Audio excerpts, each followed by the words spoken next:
New Jersey is renowned for its bustling urban cities, serene countryside, and diverse cultural attractions, offering a unique mix of contemporary allure and natural tranquility. Today on Homeworthy, we visit 3 of the city's stunning homes, an estate defined by its fabulous antique collection, an eclectic and soulful cottage, and a maximalist home layered with color.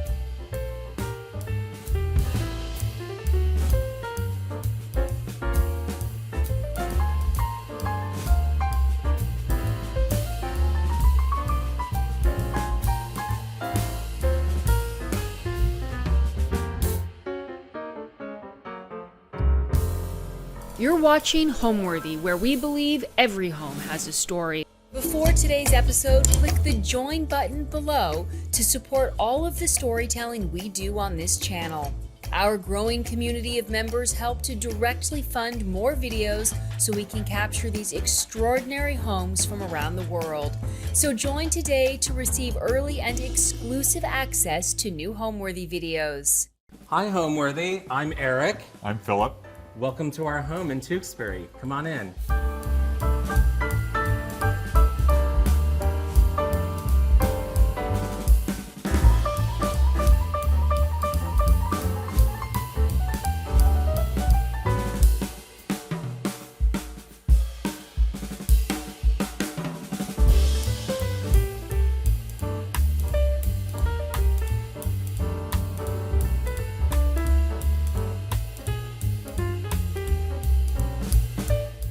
I'm Eric Lysdahl.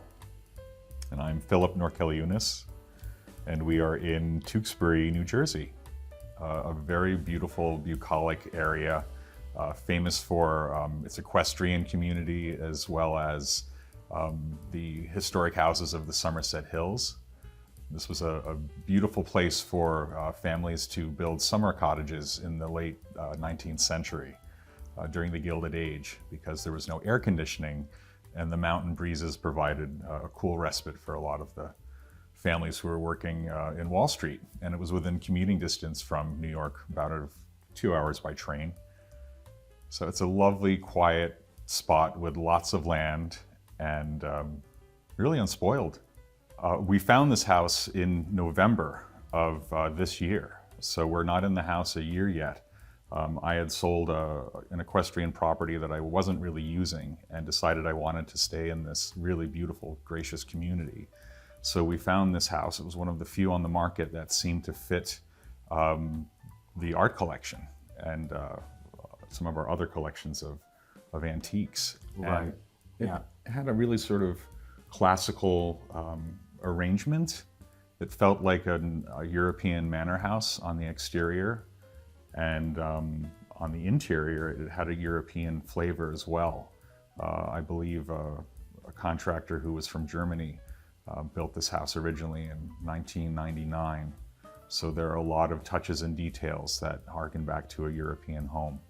And we both had occupied period houses prior to this, and we were looking for a historical period house, and there was simply nothing on the market. So to find something newer that at least had some of the details and the bones and the layout that we were looking for, that was here we are, I guess. Yeah, and we were lucky. We found a house with about 4,000 square feet with an enormous basement for our china. And glassware collection.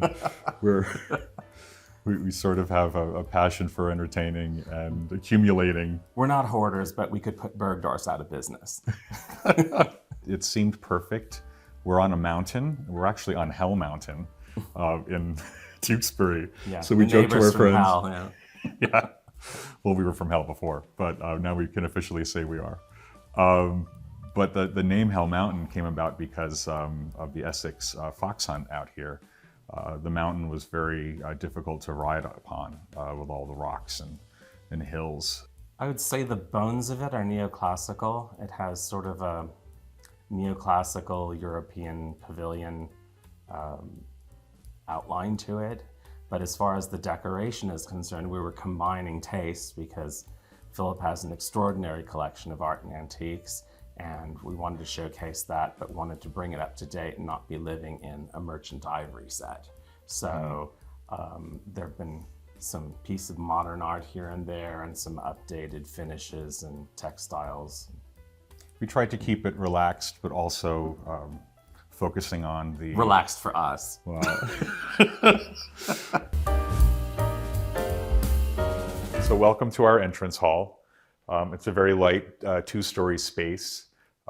We decided to place 2 William Kent Eagle consoles here. I had these in my former home, Blairsden, on either side of the entrance to the ballroom, and they just have such presence and scale, and they're very grand, and they're looking at you as you enter the front door. And I thought they would be a good spot to place these Ming Dynasty terracotta attendants.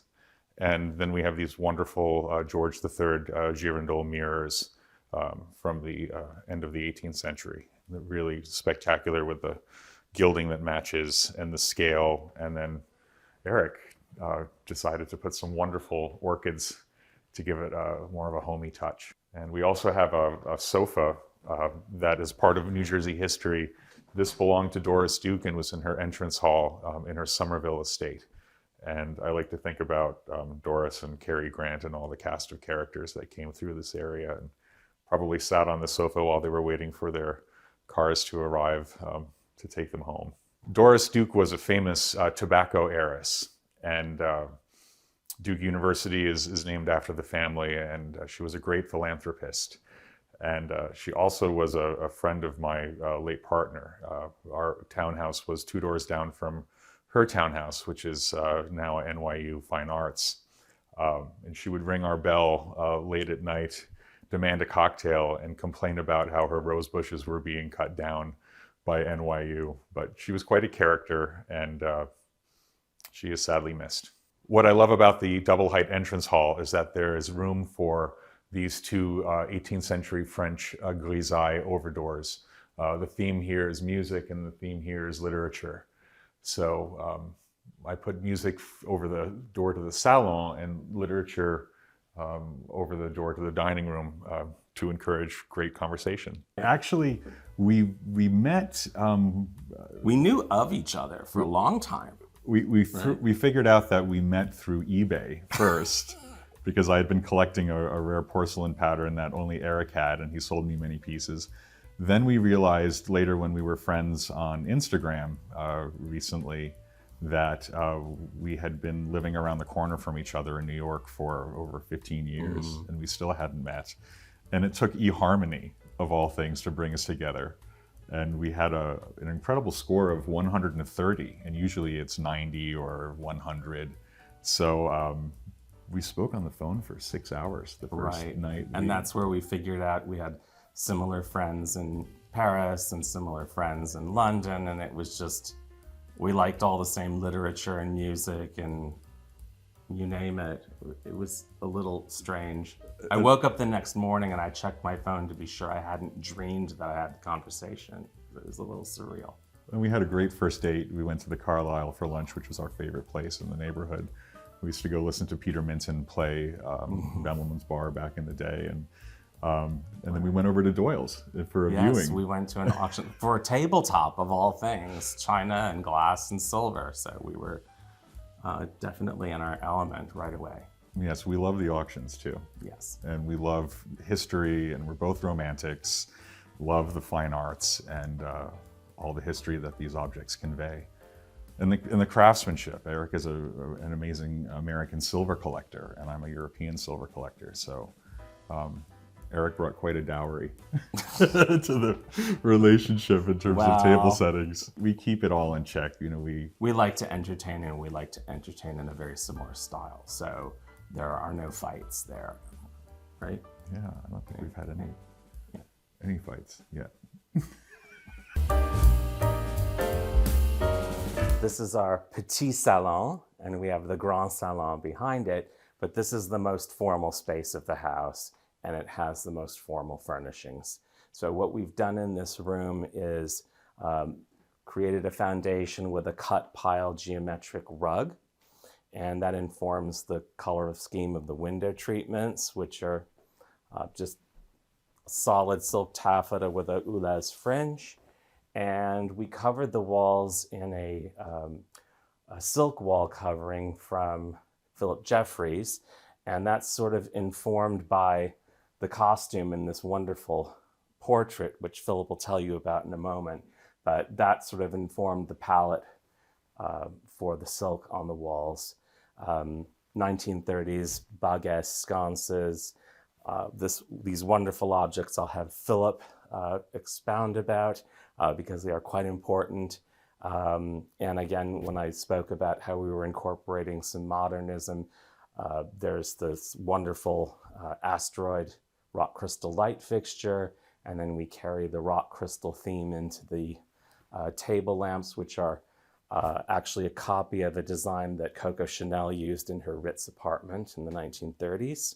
More 30s elements with these wonderful lacquered parchment chairs by Jacques Adnet, this contemporary sculpture on this Art Deco Palisandre pedestal. And then we have our mascot of the room here, which is this lovely Jean Lalande inspired sheep sculpture, which was a birthday gift to my very special partner this year.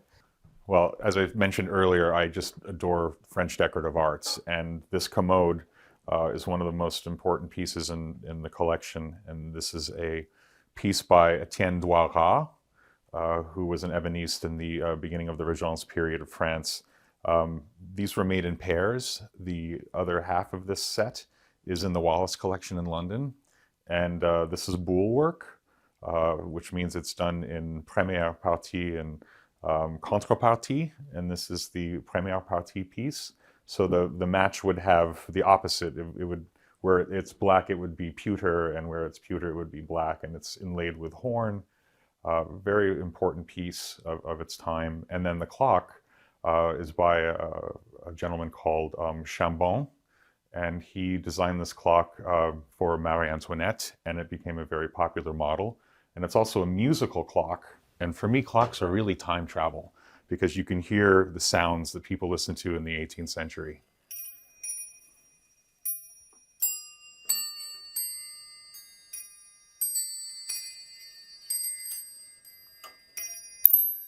So that's sort of a fun sound to have in the house. And then I have a few important candlesticks by de Gourcq, and then this portrait by Claude Vignon from about 1620. And what's amazing about it is he did more religious paintings, really not so many portraits. And I particularly love this portrait because of the costume and the depiction of the hands and the feathers. It's really over the top. And the facial expression is very intriguing. So it's sort of an homage to French decorative arts. These are presse-papier that belong to Madame de Pompadour. And then you have some wonderful Blue John Brûle parfum that look wonderful when you light candles inside. They sort of glow and are very magical. We're auction junkies and have been collecting our whole lives, really. We go to Paris. We love the auctions at Drouot.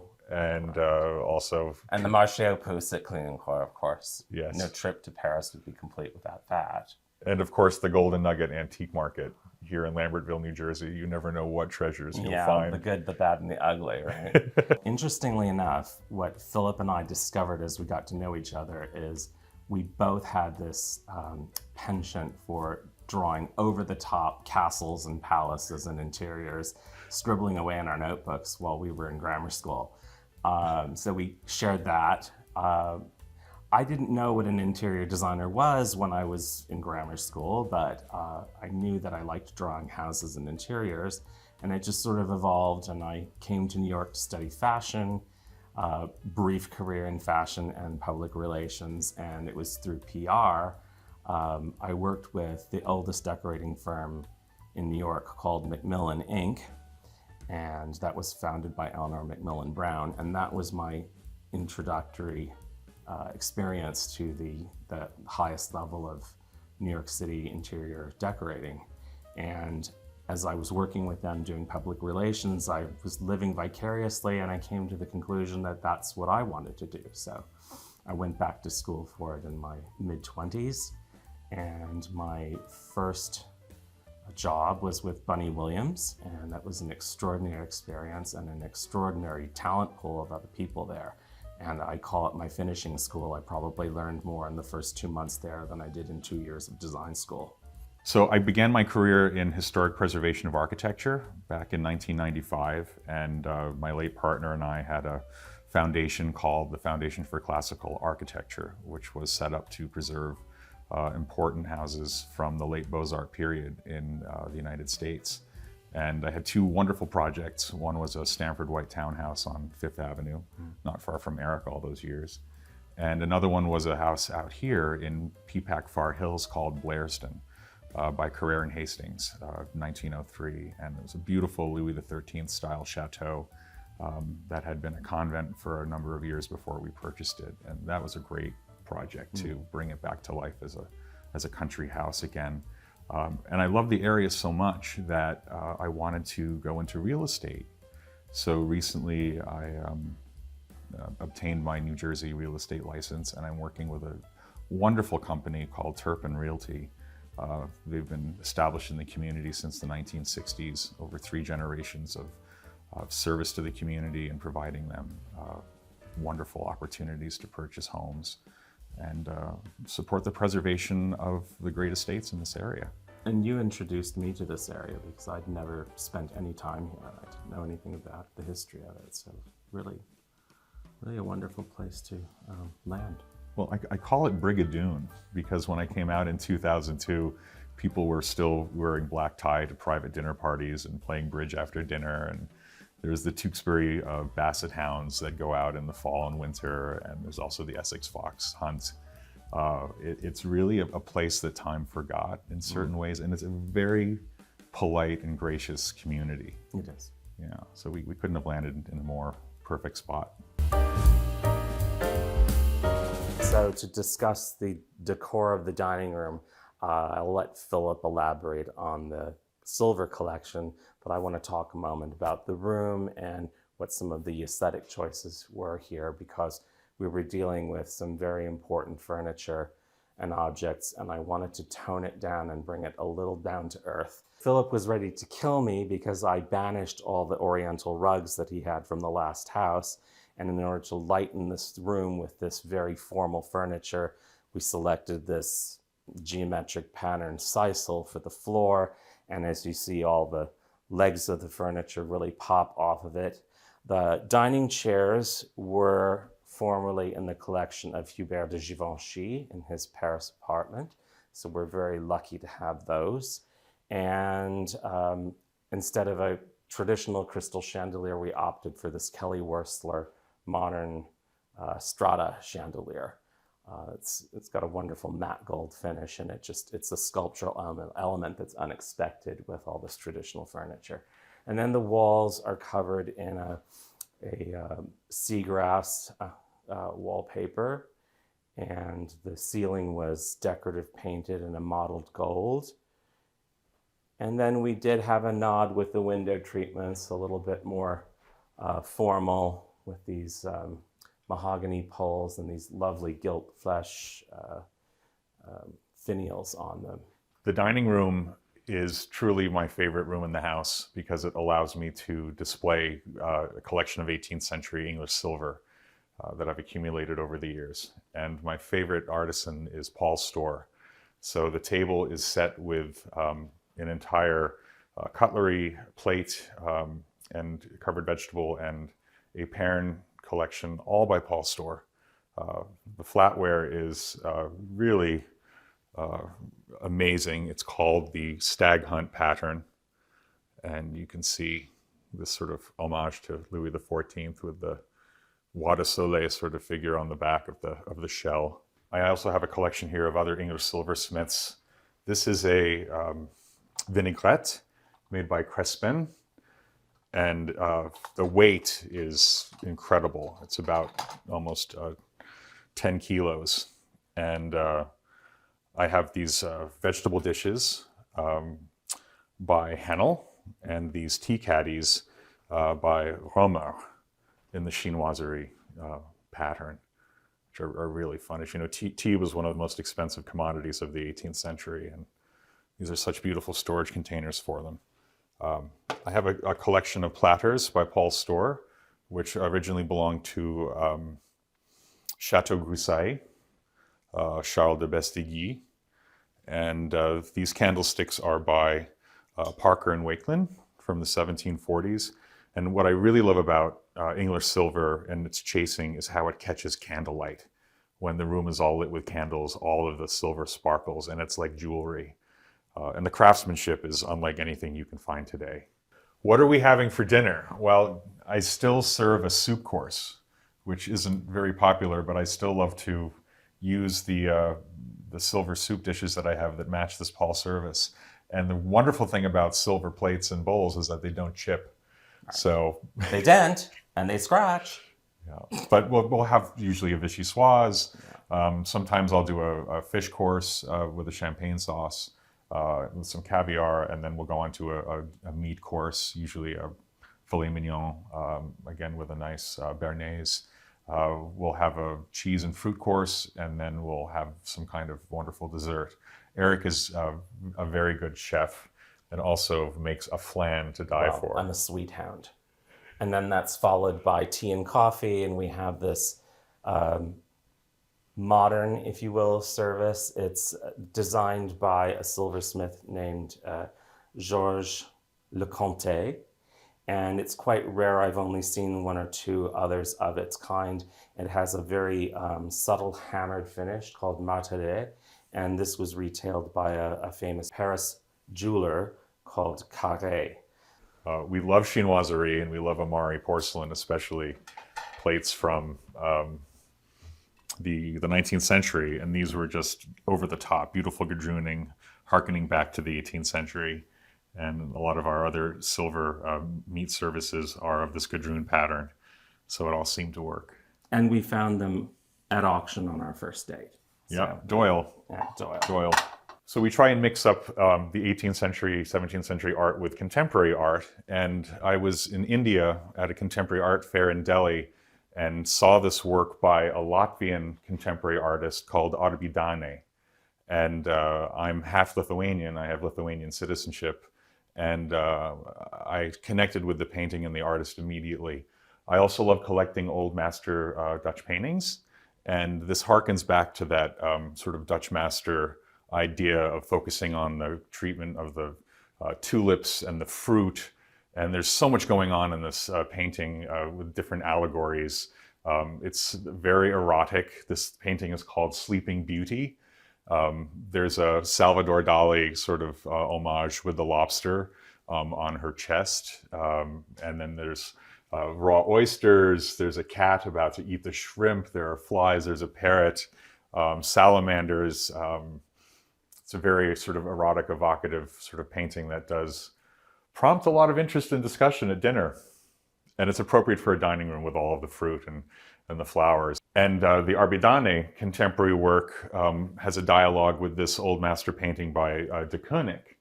And here again, we have a monkey and a dog and music and wonderful fruit and some game and a parrot. It's just a sort of celebration of culture and food, very appropriate for a dining room.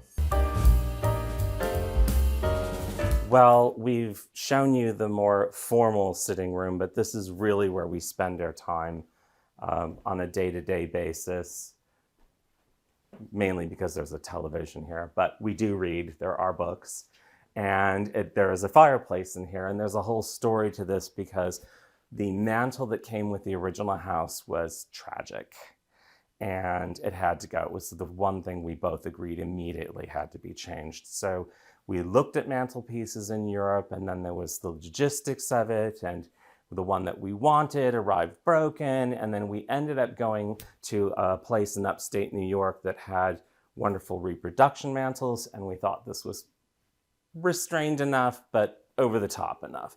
And the stone worked with things that we already had, such as the oriental rug and the mohair sofas and the Brunswick chairs. So this was actually a great purchase and a really a game changer for the room.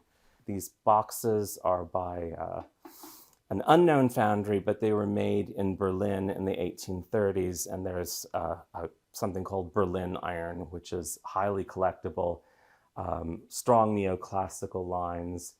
We also have this collection of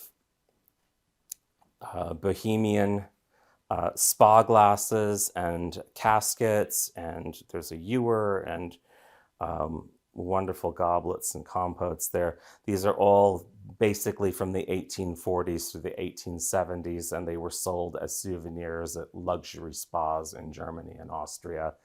And so we have a collection of that on this wonderful Paul Storr platter, a salver, I think it's called. I would love to talk more about this painting that I really love. It's contemporary artist Hudson, and it's something I found in Provincetown a few years ago, and I love it.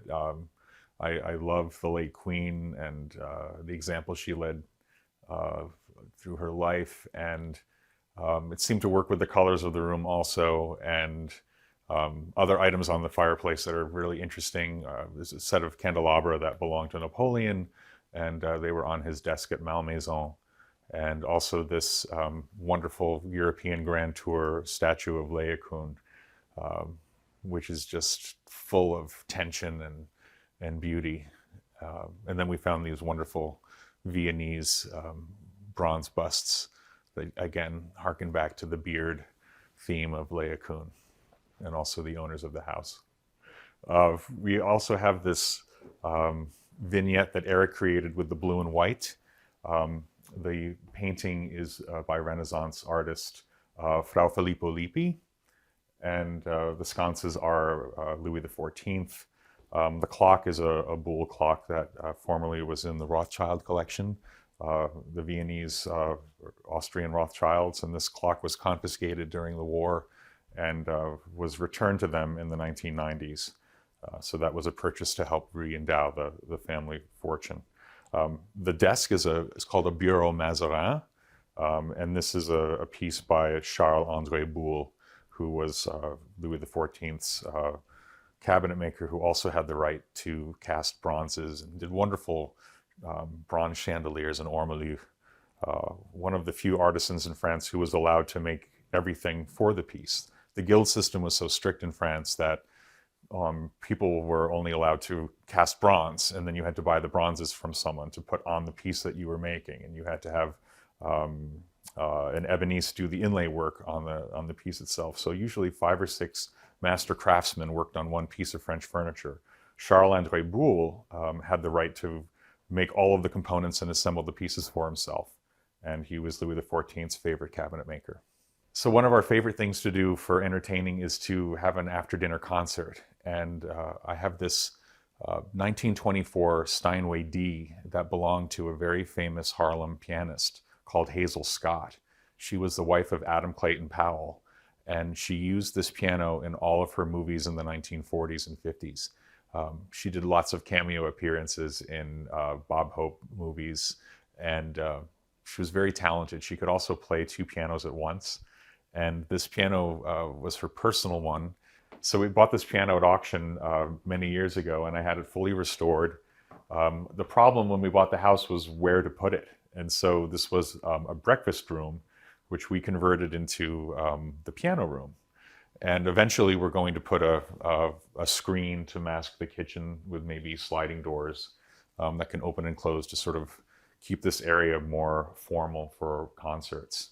But I play like Edith Bunker. I just warn you in advance, but I'd like to play for you really quickly so you have an idea of what the sound of the piano is.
rusty, but it has an amazing bass and treble.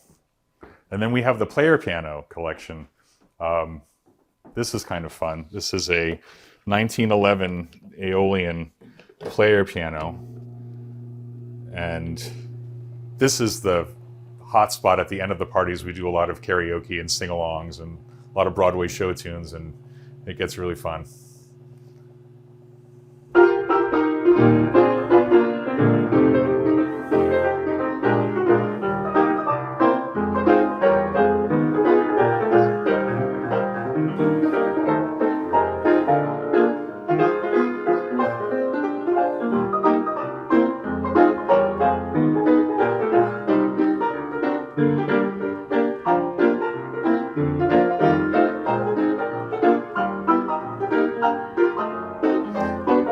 What's great is that the words and lyrics are on the side of the music, so you can sing along with it.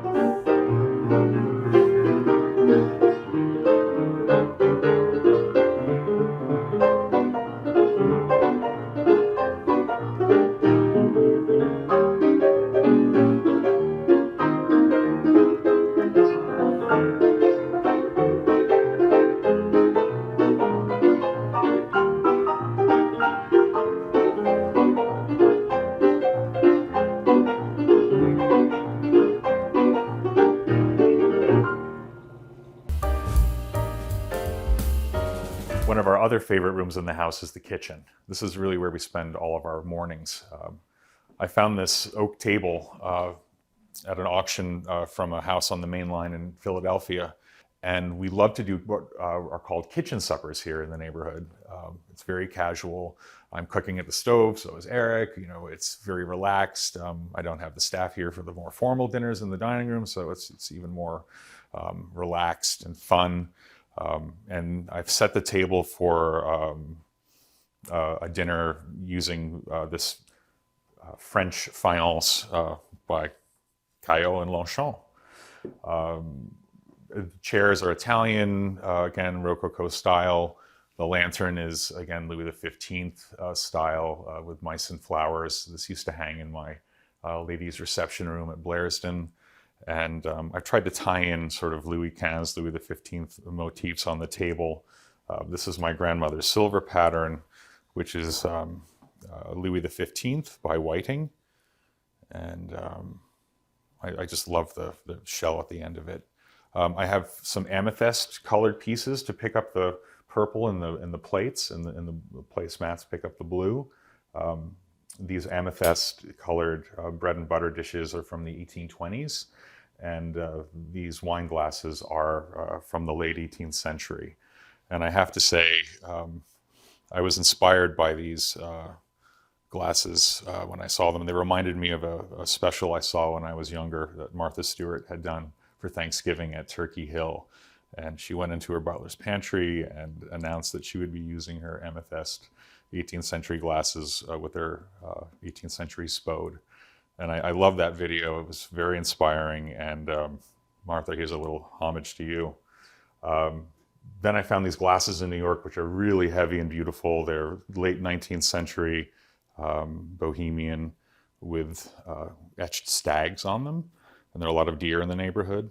And then we have a lot of pheasant in the area. So I have these wonderful birds and pheasants from Pierre Deux from many years ago. And my favorite piece on the table is this magnificent Serene from Strasbourg.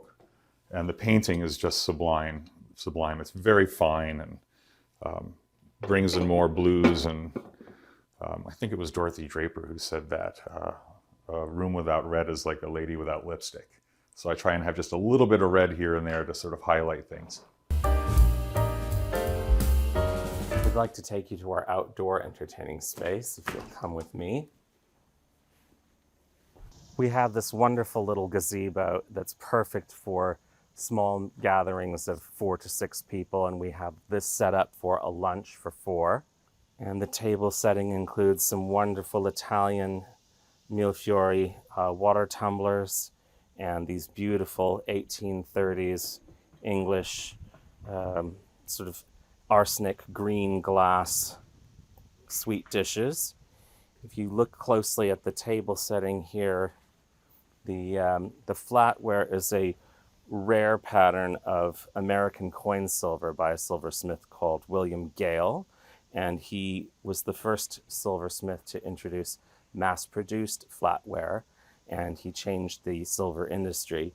But this particular pattern, the Gothic motif, was only produced for about 15 years or so, from the late 1840s to about the outbreak of the Civil War. It's actually considered the rarest American coin silver pattern. And we sort of repeat that in these Gothic pressed crystal goblets, which are made from a 1840s Baccarat mold. And we've paired that with what is probably one of my favorite patterns that Philip has collected. It's called Ye Old Willow by Crown Staffordshire, and it was retailed by Tiffany and Company in New York. And with the place settings of the cutlery, silver knives were not common until about the 1870s. They existed, but they were not quite common. And so this pattern is so rare, the knives are virtually extinct. So we paired these with wonderful lapis-handled knives that have steel blades. These were made in France by a company that's owned by Erquy. And the chandelier is a recent find from our favorite haunt in Lambertville, New Jersey. And we installed that out here to replace a rather unfortunate-looking lantern that was here previously. So this is the entrance to Hollyhurst, and we named the property Hollyhurst because of these magnificent holly trees and holly bushes throughout the property. When we arrived in November, we realized that a lot of the boxwood was suffering from blight, but we've been replacing it with a new kind of holly that looks like boxwood. So that's our project for the next year. But we wanted to wait until we had the house for one growing season. We've only been here since last November, and it's been interesting to see what has survived and what came back, as the house had been rather neglected. A lot of wonderful hydrangeas are in the garden, and this wall of hydrangeas came out and is so beautiful. It's a wall of white, and the honeybees in the area love it very much. And then the roses did well this year, and I did have to plant some herbs. So I put in some basil and rosemary and some tomatoes, and everything seemed to do well. The soil is rather poor on Hell Mountain.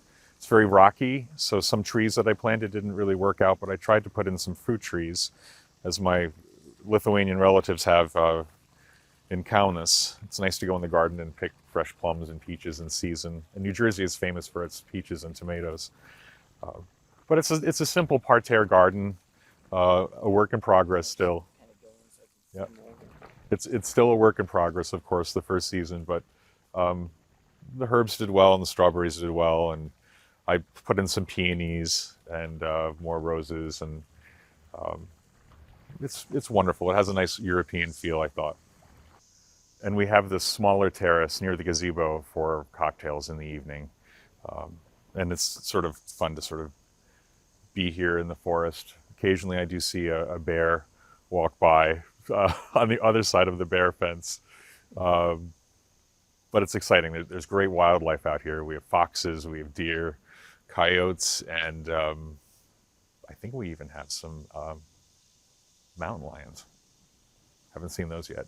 I would say my favorite thing about the house is that it's spacious.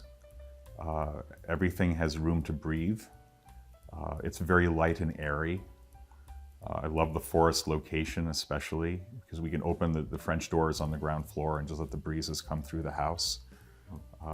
It's an entertaining house, which is really important for us.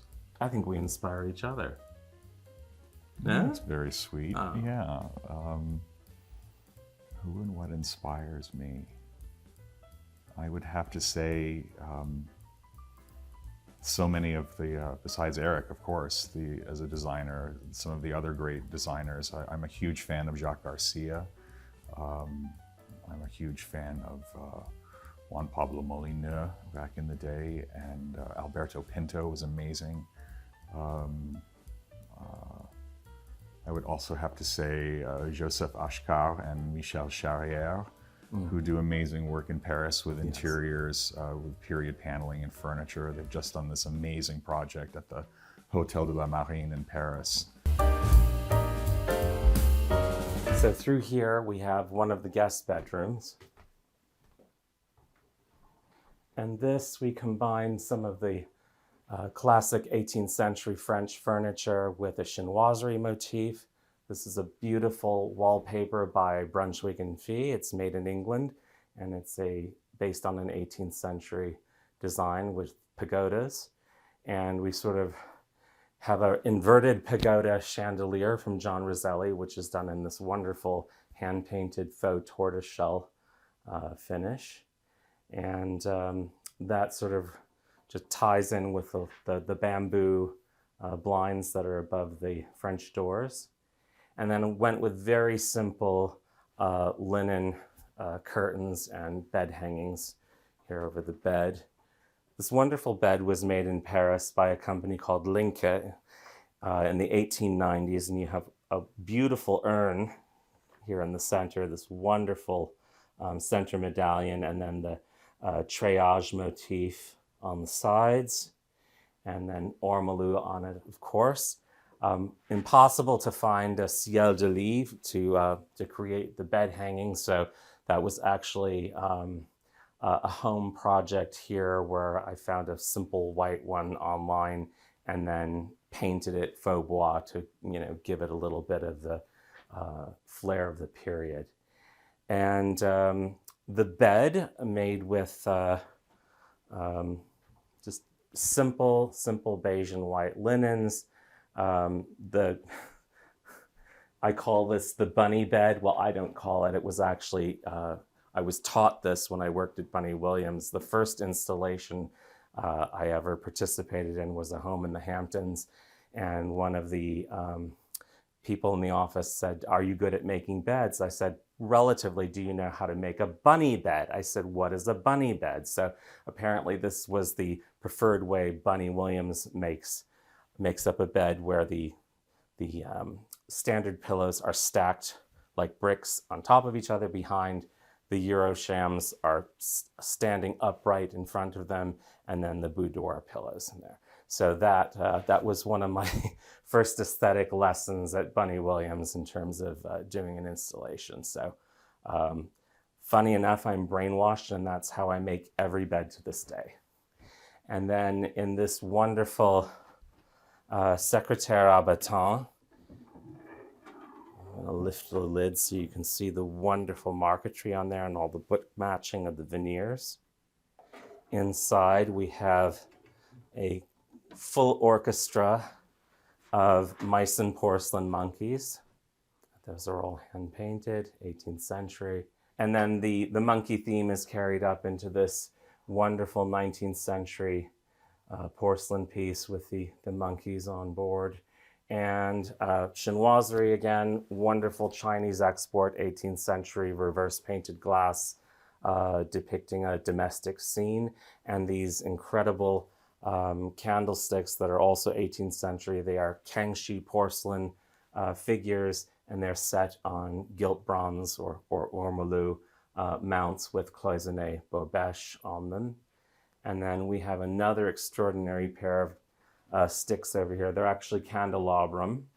These are 18th century Meissen, and the figures were done by the premier figure maker of the day for Meissen, Candler, and they're wonderful painting.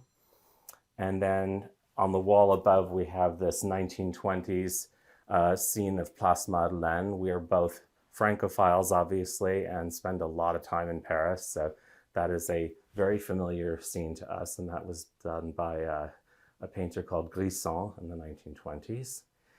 And again, 18th century commode and some miniature bergères flanking it, and then this wonderful green tortoiseshell bouillotte clock.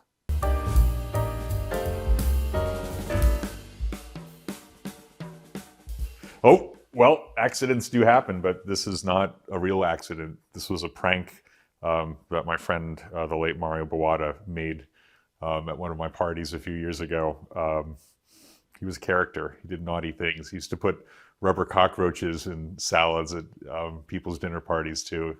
And actually, he took one of my silver gilt dessert spoons and put it in the purse of one of our lady guests, and she was horrified to take out her makeup and see it was there. He was great. Miss him very much. So now we're going upstairs, and what I liked about this house was that it was a very wide staircase, and it allowed me to display some of my favorite paintings from the Hudson River School. My favorite painting of all of them is this view from Olana in Hudson, New York, by the artist Schnorr.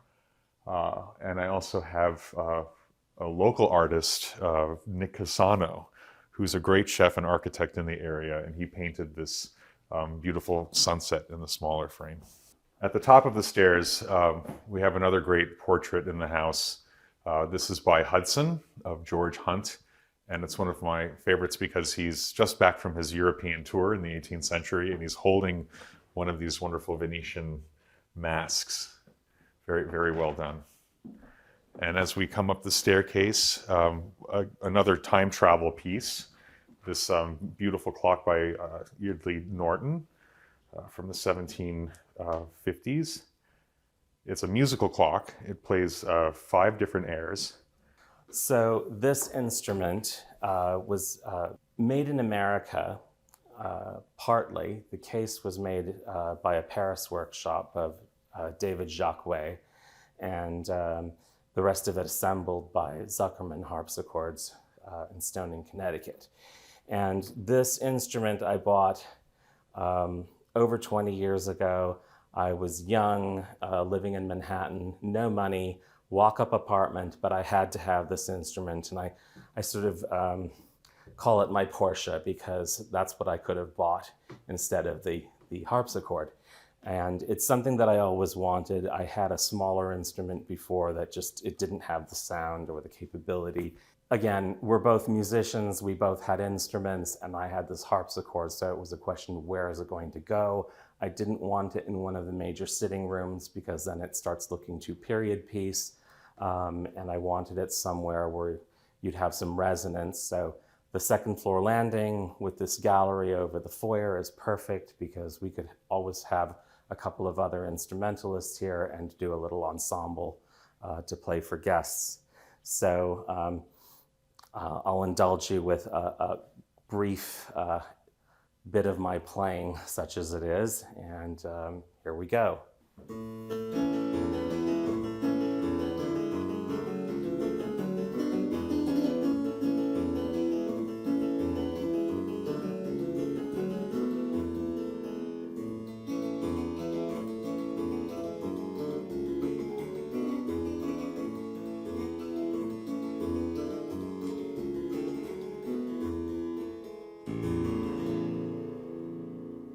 That's all you're going to get.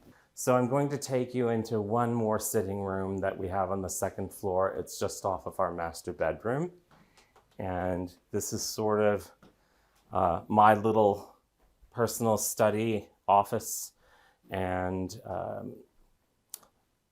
incorporated a couple pieces of buhl at either end mirroring each other. These are brass inlaid 18th century buhl pieces. We have this Mazarin desk and this commode, and above each there's a matched pair of George II English pier glasses, which have the original mirror in it. So you get all the imperfections and all the age marks related to that. And they are facing each other, mirroring the room. Got a wonderful window seat here between the closets, and what I did was I incorporated the same chinoiserie pattern window treatment, this wonderful silk that's no longer made, and incorporated that in the seat, and cushions here that match the sofa, the curtains here that match in the chinoiserie silk. So the choice of wall covering was up for debate because I wanted stripes. There was a very specific green on green palette that I had seen in a house in England called Bridwell Park. It's owned by Ivor Mountbatten. It's his study, if you will, his library. And it's this exact same scale and palette.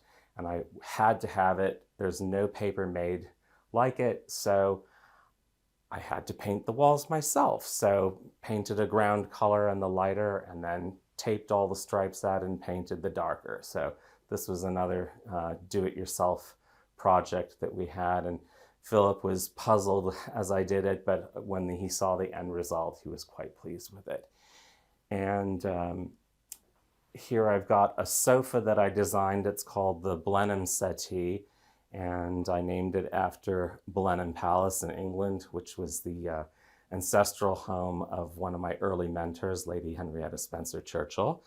And there it is. This has been in several incarnations in several homes. So now in this green antique velvet and flanked by those great Ralph Lauren library lamps.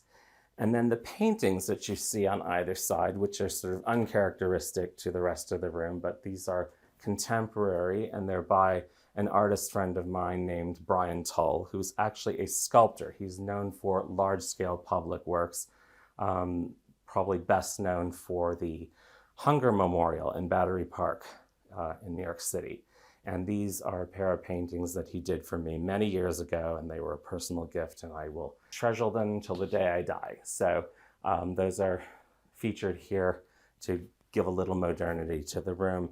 And likewise, these wonderful gilt chairs, they are by probably one of the greatest designers of the 20th century, Angelo D'Anghia. So this is his Grand Soleil chair. It's kind of an homage to a French fauteuil and this sort of sunburst carving.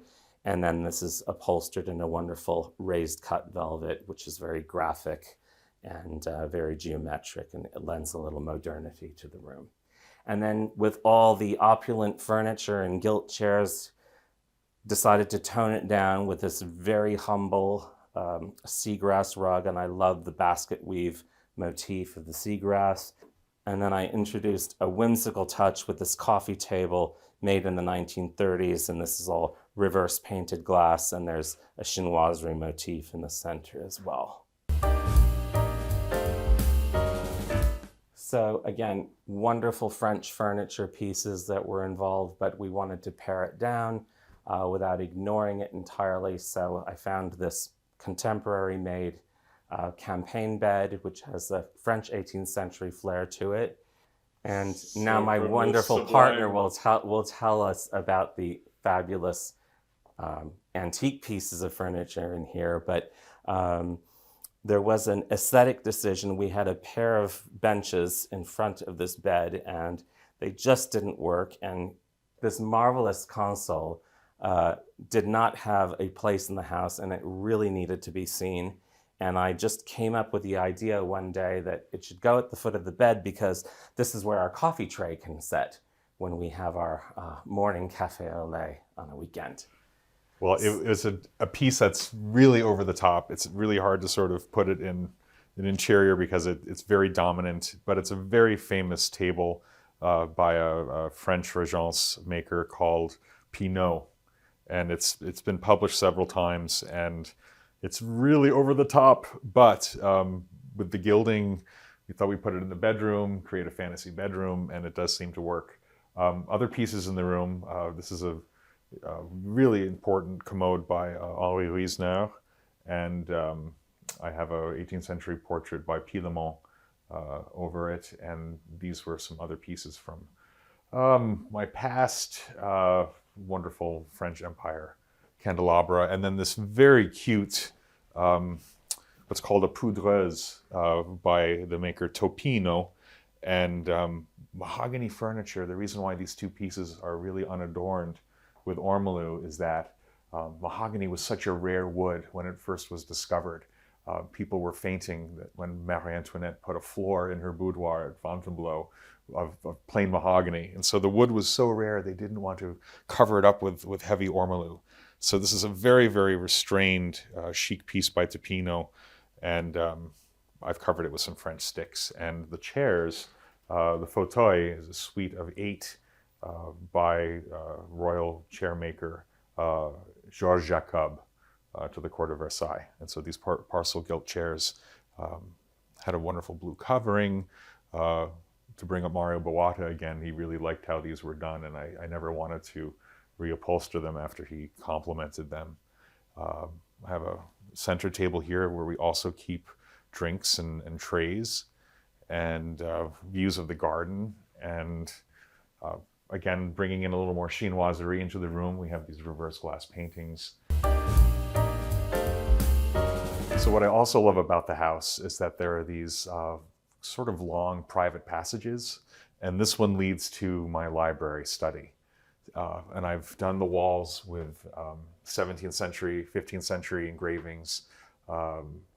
Some are by Alba Devar, and also there's a Rembrandt self-portrait, and then some etchings inspired by Sir Anthony van Dyck. And this really is the back stair, but again, it's just as large as the main stair. And it was one of the few places where I could hang this early 16th century tapestry of the Trojan War. It's Flemish, and I was a classical theater minor in college, and loved Homer and the classics, and the Iliad especially. So we have a scene here with Paris and Helen fleeing together. And what I also love about the tapestry is the colors that remain vibrant and fresh as the day they were woven. A lot of tapestries fade, and this is in remarkable condition. There is sort of an Adam and Eve, almost a bacchanalian theme of fruits and lovers entwined together. So this is really celebrating great passion and great love. So welcome to my library study.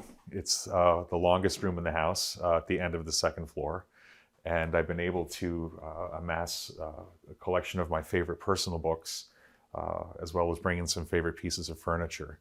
I also collect antique Victrolas from 1910 through 1930.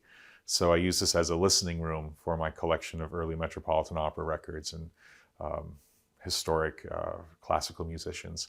I also have some vaudeville and some great early jazz too. It's fun to listen in this room.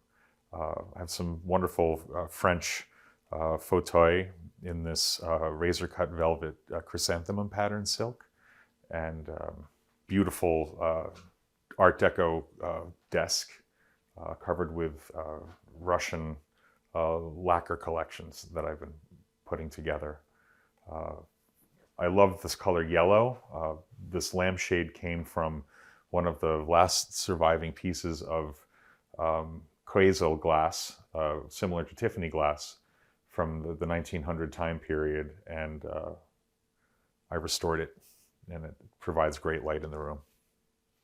And I can also listen to some of my other favorite phonographs. This is a 1905 Edison phonograph, and the best piece in the collection is this 1925 orthophonic Victrola.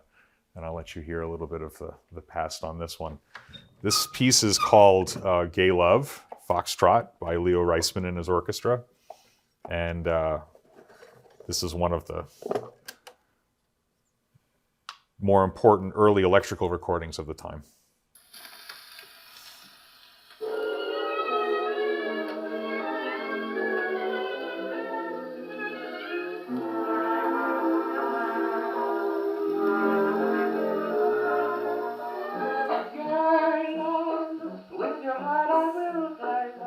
Home for me is really where Eric is.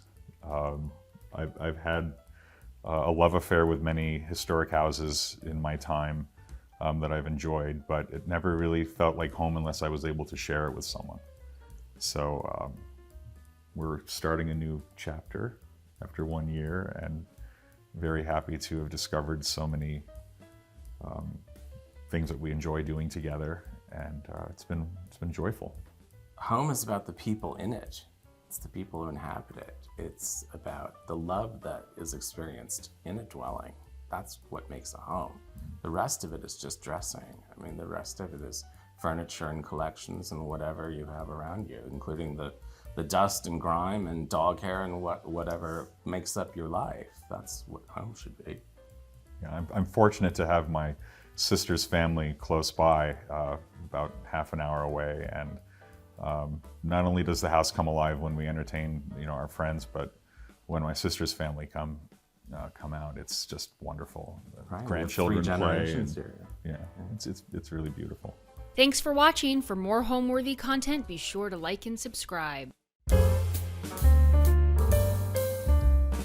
Today on Homeworthy, we're taking you to Mays Landing, New Jersey for a look inside interior designer Solveig Tank's beautiful waterfront home. Solveig first laid eyes on the 1900s Captain's Cottage 30 years ago, and while the space desperately needed updates, Solveig knew there was no other place she would rather call home. The gut renovation was a labor of love for Solveig, who rediscovered herself in the process. The interiors now shine brightly with a soft, neutral color palette that highlights the cottage's charming original details. Enjoy!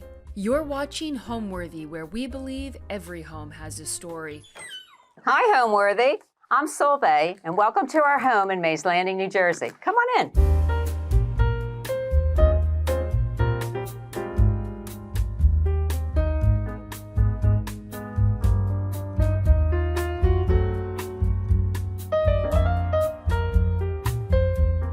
Hi, I'm Solveig Tank, and this is our home in Mays Landing, New Jersey, and we're standing on the sun porch. I live here with my husband, Steve.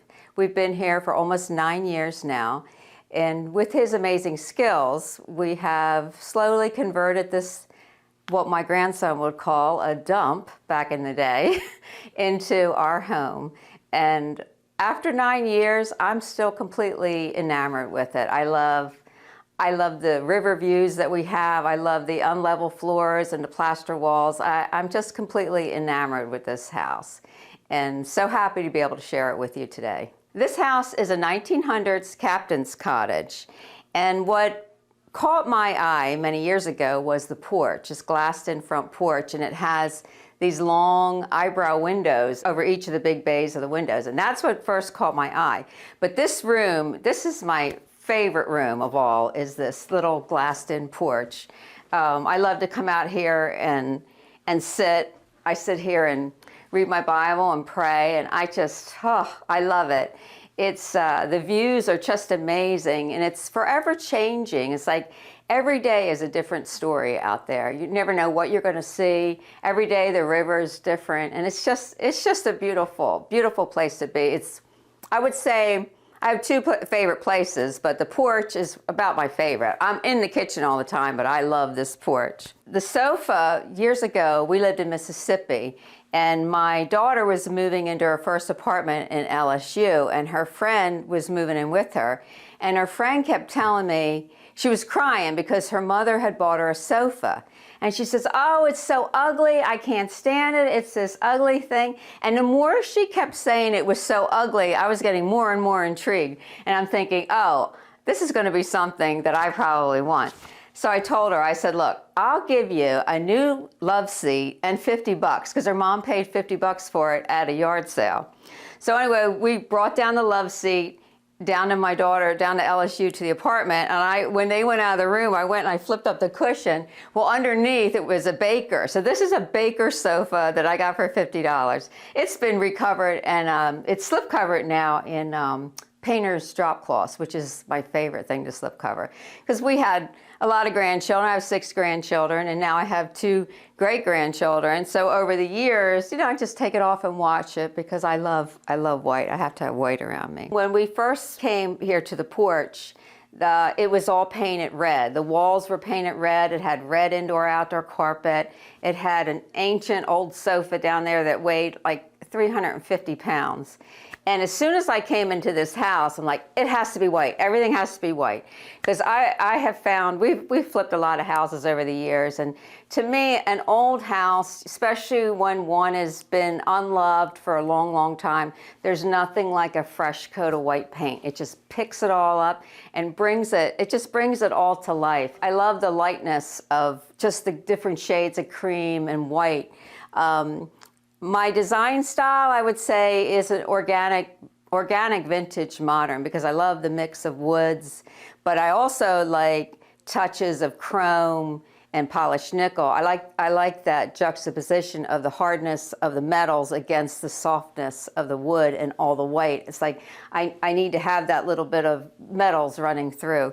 But you know, with having the white walls and the white sofa, it's just, I don't know, this room is just light and airy, and that's probably how I've tried to keep the whole house. I have some color, but I love the whites, and I just think it's very peaceful and very restful, because that's the essence of this whole house. But I have a quick funny story about this porch too. When we first came here, my husband was very excited to see the house, but as we moved through the house, his excitement started to wane, let's say, a little bit. So we come out here under the porch, and my realtor says to me, she goes, Solveig, what do you want to do with this house? Do you want to flip it? Do you want to sell it? And I said, flip it or sell it? I said, I want to live here. So my husband looks at me and he says, you are crazy. And he said, you're trying to kill me. He said, you want to kill me. And then just then, my brother swoops in, grabs my husband by the arm, swings him around. He says, look at that view. He said, this house is amazing. He said, you have to buy it and move here. So that's what sold the house to my husband. But so I always think about that when I'm out here, but he loves it now. He loves to sit out here too. Well, let's take a walk over to the dining area. It's a long way, so follow me. This dining table actually came out of an old house that we had bought in Ventnor, New Jersey. We found it in the garage, and it was completely covered in oil. I think they had maybe repaired engines on it because it had a lot of engine oil on it. But my husband ran the wood through a planer at my father's and planed all the wood, and it came back to life. And we've had it in every house that we've been, and we've just really cherished it. I mean, my family, I have a good-sized family, and when they come, I can fit 9 people here. We can squeeze in, and then I can fit some over there. So I know when we bought this house, my kids weren't that thrilled, because they're like, why do you want such a little house coming from a big house? And I said, you know, for when you come to visit, we can all squeeze in here. You know, we can all manage. So we do, and we've had lots of parties here, a lot of people, and we can squeeze. And I'm never short on table space. I have tables everywhere because I love to cook and I love to have little get-togethers. So we have plenty of places to sit and eat. But I love this little table, and it has worked out so pretty here. We really enjoy it. These plates were actually my grandmother's, and when she passed, my aunt gave them to me. And what I love about them is that each one has a little different flower pattern on them, and I think they're so sweet, and I love that little bit of cobalt blue. When I was setting up the tablescape for in here, my little friend next door, Caroline, she brought me some things. She brought the gauze and these little vases, and she did the flowers for me, and she did such a beautiful job because she just captured exactly what I wanted, because I like it. I like just things shoved in a vase. I don't like a formal arrangement of anything, and she did it. I thought things came out so pretty, and it's just, I don't know. I love this porch, and I love being out here. And then this chandelier, my brother and sister-in-law got me this, because I call it my firefly jars. It's not that I'm like crazy over the chandelier, but it's like, it's a memory, because I first saw this house in 1986, and I was a single mom raising 3 children and couldn't afford to buy a home. And to me, and there was fireflies, there were always fireflies here. And to me, it would have been a dream that my kids could have caught fireflies in the jars. So I said, this is my firefly jars. Well, the floors in here, like I said earlier, this was red indoor-outdoor carpet. And that was one of the first things. I'm like, oh my God, we got to get this carpet up and see. what's underneath here. So when we ripped up the carpet, we had this beautiful floor. This would have been, you know, the subfloor, because we think at one time this was actually an open porch. It kind of looks, because there's piers outside, so we're thinking maybe this was open. So anyway, I hand sanded, we had a big sander, and I sanded these floors, and it was like a joke because the floors are like this. So when you're running a sander, the sander wants to kick up like that all the time, and my husband would run out here and go, "What are you doing? What are you doing?" But I did manage. I mean, I think it's okay. I mean, he of course fixed everything that I didn't do too good, and then we put spar varnish on it, and it's been great because these doors are quite old. I mean, these are the original doors here. And we have come to refer to this house as our old yacht. So there are days when if we get a nor'easter blowing off the river, like, well, where's north? But there's days that we'll get a bad nor'easter, and then on those days, we'll get water in. But it comes in on the floor, and it's okay. We mop it up, and we're good because of the finish that's on here. And then also, the ceiling, there was drop ceiling in here. And we took that down. It was this great boarding up here, and we just painted this pale gray. It's Sherwin-Williams knitting needles, which is I love that gray. I think it's so pretty. I have it the same color here on the shutters.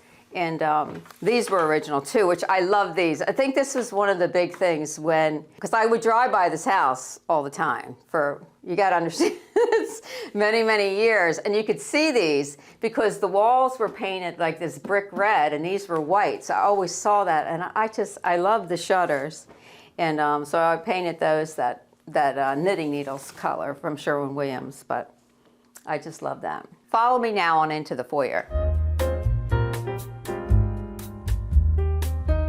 This is the entrance foyer to our house. It's went through quite a transformation. There's 9-foot ceilings in here, and then we have this picture frame molding that's all around. Originally, all the moldings and trim were in a green, which is that, I don't think this house sat empty for, I don't know, at least 20 years it was empty. But I think the green that was in here was probably one of the original, that, I don't know the color, but they used to use that many, many years ago. So the doors were green, all the trim was green, and the walls were this like dull beige color. There was lots of rugs everywhere. I mean, every square foot was covered with a rug. But then once we got the house and we started, peeling back the layers, we found out why they had so many rugs. Because way back when what they had for rugs, when you didn't have money, you used linoleum, sheets of linoleum, and the linoleum was printed to look like an Oriental rug. So what they would do over the years, they would lay the linoleum down and then paint around it, but they never lifted it up to paint the whole floor. So the floors were just a myriad of colors. Purple, green, red, it was like a kaleidoscope. But we ended up having to have an estate sale because the house was packed with furniture. So I ran estate sales for about 3 weeks every weekend to try to get rid of everything. Because it was all like early American, and like I said, a lot of scatter rugs. But the beauty of this foyer, and this really captured me because I just, the house is little. I mean, the house is around 1,600 square feet. And the rooms are small, but we were coming from a bigger house, more like a contemporary, which was not I didn't care for it. But when we first started working in this house, I like the smallness of the rooms. It just felt very comfortable to me. And I'm like, you know what? I don't want to knock down any walls. I don't want to open it up. I want to leave it like this, like it was originally. And I love the feel of it. And I love this wide hallway. I love the picture frame molding, and I love the tall baseboards. And it's just, and when I look at it now, I remember, painting this. And it's all a memory for me. Like, it's just, this house is such a treasure to me that every little thing that I did is sealed in my heart. And it's just, it's just very, very special to me. I want to show you something, a few things here. This is the original door, which was, of course, painted brick red. Somebody made it, and this was not like, you know, fine craftsmanship. But anyway, we took it, had it stripped, and I love it. I love it just like it is. I put a matte finish clear coat on it because I didn't want any shine. I didn't want to change the color of the wood, but I just love it as it is. So I just think it's beautiful. Now, when we come over here, this is a little cabinet that we found down in the basement. And I took it over and had it dipped and stripped. And then we decided to make like a little cabinet out of it. I put all my purses and everything and hats and gloves in here. And it worked out because there's no storage. We don't have any closets really, per se. We have one little closet down here in the office. And but when I got it back, and we had it here, I was like, you know, it was too much wood. So I just painted it white and then left the natural wood here. And I really like that because it has a little bit of that, it looks like a little bit of spalting running through here. And I really like the look of that. But the treasure of everything and the treasure of this house is this ugly little piece of wallboard. And without getting in, there's a lot of history here with me in this house. But on the second day of the demo, my husband, I was outside setting up lunch for us because you couldn't be in here. The dust and the dirt was just crazy. So I was outside setting up lunch, and I see my husband come down in this cloud of dust because all the doors were open, and this cloud of dust coming behind him, and he's carrying this piece of wallboard, and he says to me, well, he goes, I think this is supposed to be your house. He said, this is proof. So he hands it to me, and I read it, and what it says is, built by Captain Will Spink, March 6th, age 50 years old, my birthday, has it circled, 1928, and it says, first time ever built. Same job. I don't know what that means. Well, anyway, my birthday is March 6th, and I was born in 1958. So I was born 30 years after he was putting on the second edition upstairs, and it took me 30 years to get here. So that's my treasure. So my husband says, this was really meant to be your house. I like to tell you about this piece of marble. This was in the house. It was actually out on the porch. It was on top of a rickety old coffee table base. I don't even remember now at this point what it was. And the house was like such a wreck in here because, you know, we had to totally gut the upstairs. So it was just a disaster area. So what we ended up doing, so nothing would happen to this, I set up my furniture. When we moved over, I had a nice set of the pretty white wood furniture. We set it up across the street, and we put this on top of a coffee table base. So it served as a coffee table for probably the first 2 years. And then I was working at a furniture store. I was a store planner there for a couple years and a buyer. And we sold a lot of these stumps. And I always, whenever I did a project, you know, or somebody's house or in the store, I always had to use this and turn it into a table. I always like put a piece of marble on it or a piece of glass. But I love the lines. To me, it's very sinuous, and I love how that looks. That bare wood like that. I think it's just so beautiful. And I love the organic. I love to mix organic into anything I do, and I love the warm feel of the woods. And this basket, this was a find from Habitat. I think I paid $19 for it at Habitat. I loved it because of the chrome. It was just like, it was out just sitting there, and it was just calling me because I had the chrome and the natural, which is my thing, and a little bit of leather on there too. So I just love that. And then the vase, I found this vase. I think this was a Home Goods find, which I love because it's wood, and I love how it works so pretty with the color of this wood, the tones that are in that.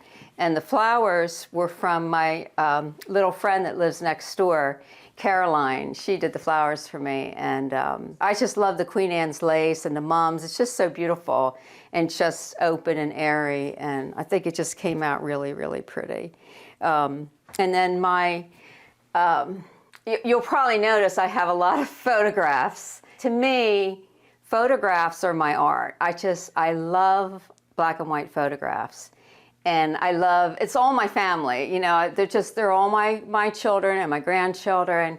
And I struggle, you know, with which ones to keep and which ones to hang up. But what I've started to do here, this is my kind of my holding zone, I call it, because I determined to sketch them all.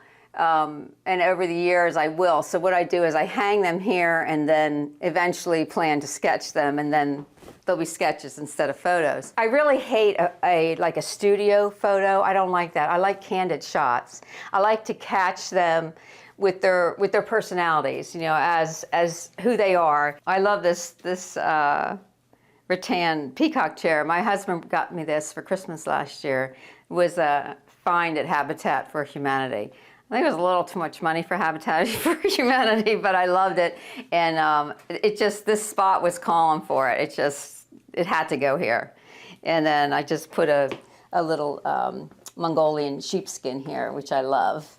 I grew up, we're Norwegian, and we always had skins everywhere growing up. So it's just, I have to have my skins here and there. But I just love this, and I love how it sits here so well. It's just like it's perfect. Let's go take a look at the living room now. Welcome to the living room. It's not that big of a room. It's a little on the small side. And like I said, I have a big family. My family are big people. And we had put our original furniture that we had from our other house in here. And the one Christmas, I looked at them all smushed on that sofa. And I have photos of that. But they're all like smushed on that sofa. And I said to my husband, I'm like, you know, we're going to have to really do something serious in here, because we need to be able to have more seating in here. And so we ended up building this sofa. And this was my foray into furniture design, which I'm going to leave that there and leave furniture design to the designers. I worked at a furniture store. Like I said, I was a store planner, and Lee Industries has a sectional that I just loved, but that just wasn't working for us. We really couldn't swing it at the time. And so what I did is I started copying the sofa, and I copied the cushions. Like I got the exact seat cushion and the back cushion. This is their Cloud 9 seat, and I think that's the plush back. So it's the same as the sectional. And then my husband built this base. The base was actually the door that was in the hallway. He cut it apart and then built this base. But, and then we just had a flat top on it. But over time, it wasn't real comfortable. And my husband would say his derriere was hurting when he would sit there. So we had two different upholsterers play around with it a little bit, trying to get it to the place where it was comfortable. And finally, the last guy we had, he came and he built this platform. He padded it. And the thing was getting the tilt. That's the thing about furniture design. And a lot of people they'll build banquettes all the time, or they do a built-in sofa, but it's not comfortable. Like, I want everything in my house to be comfortable. I am all about comfort.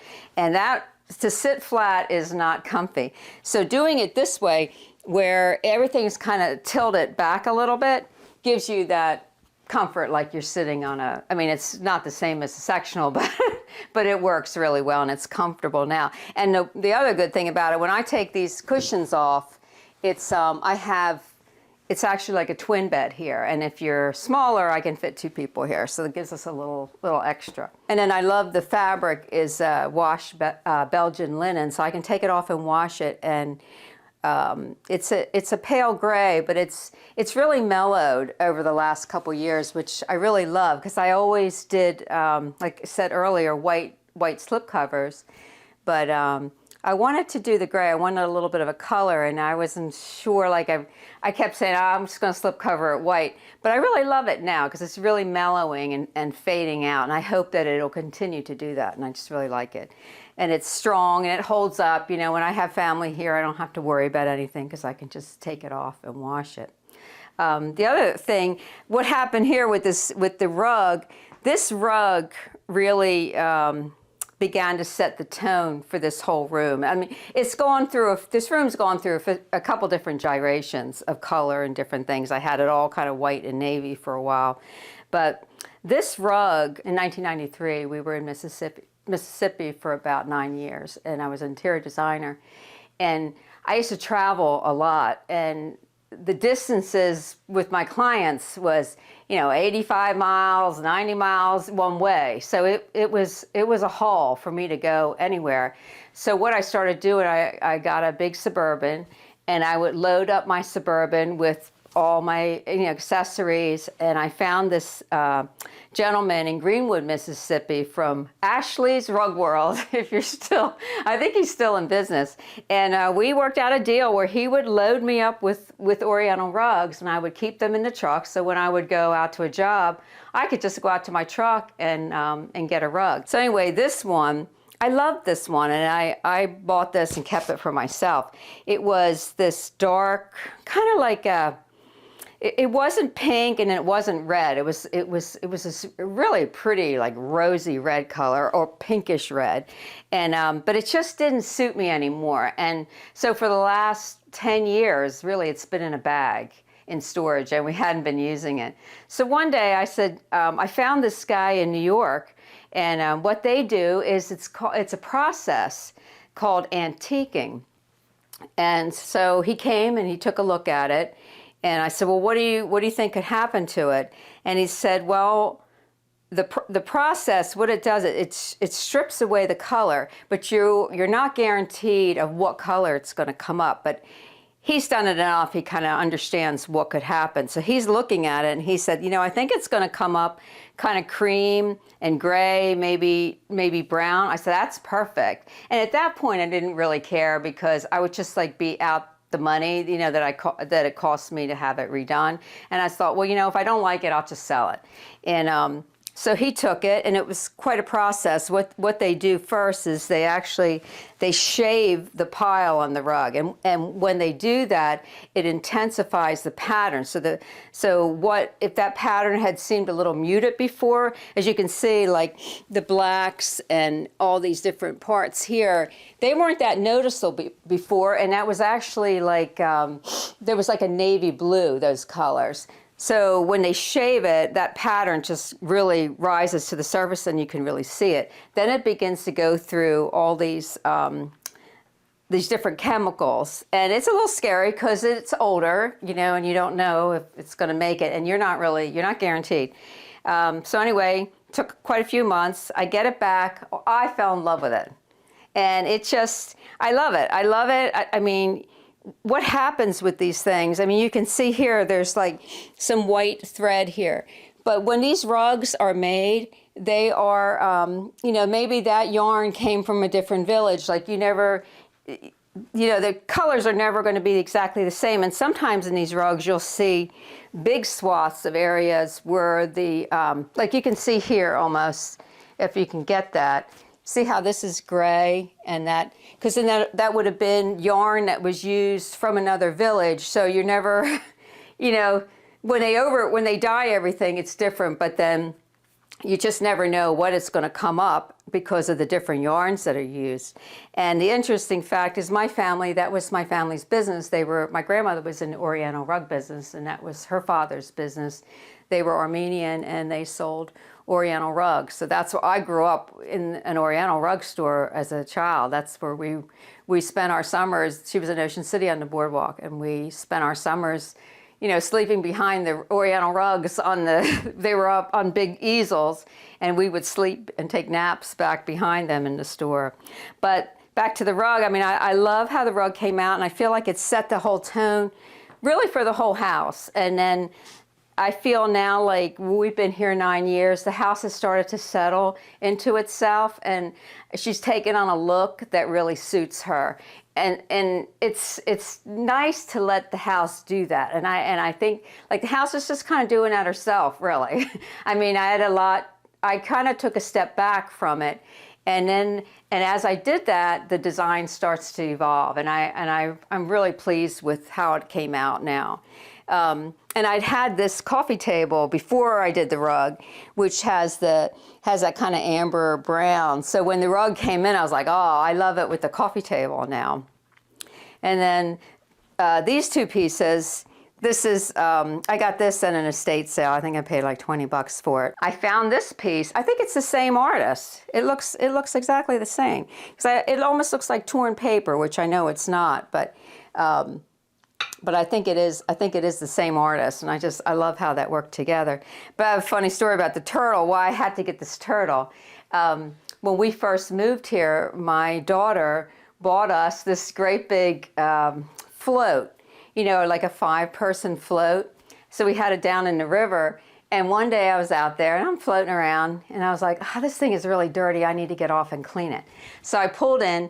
And I started cleaning it off. Well, I hear this voice say to me, you better get back on the float in case there's a turtle. And I thought, turtle, I'm out of here.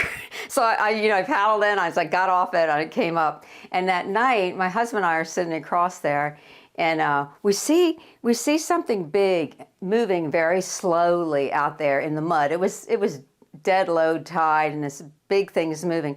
Well, it was a giant snapper that had big, it looked like horns on its back and up on top of its head. I was like, oh, that's the end of that, because I was swimming down there, I was trying to do some laps back and forth, so my swimming days were over. So when I was at the estate sale and I saw the turtle, I'm like, oh, I got to get the turtle. But I love him, though, because I love a little bit of crystal, too, or a little bit of glass, and I love that mixed with the organic elements and the linen. But it's like you need a little bit of shine mixed in with all those, with the matte-ness, let's say, of organic elements. I think you need a little bit of shine to give it a little bit of life. And then this, of course, is a stressless chair.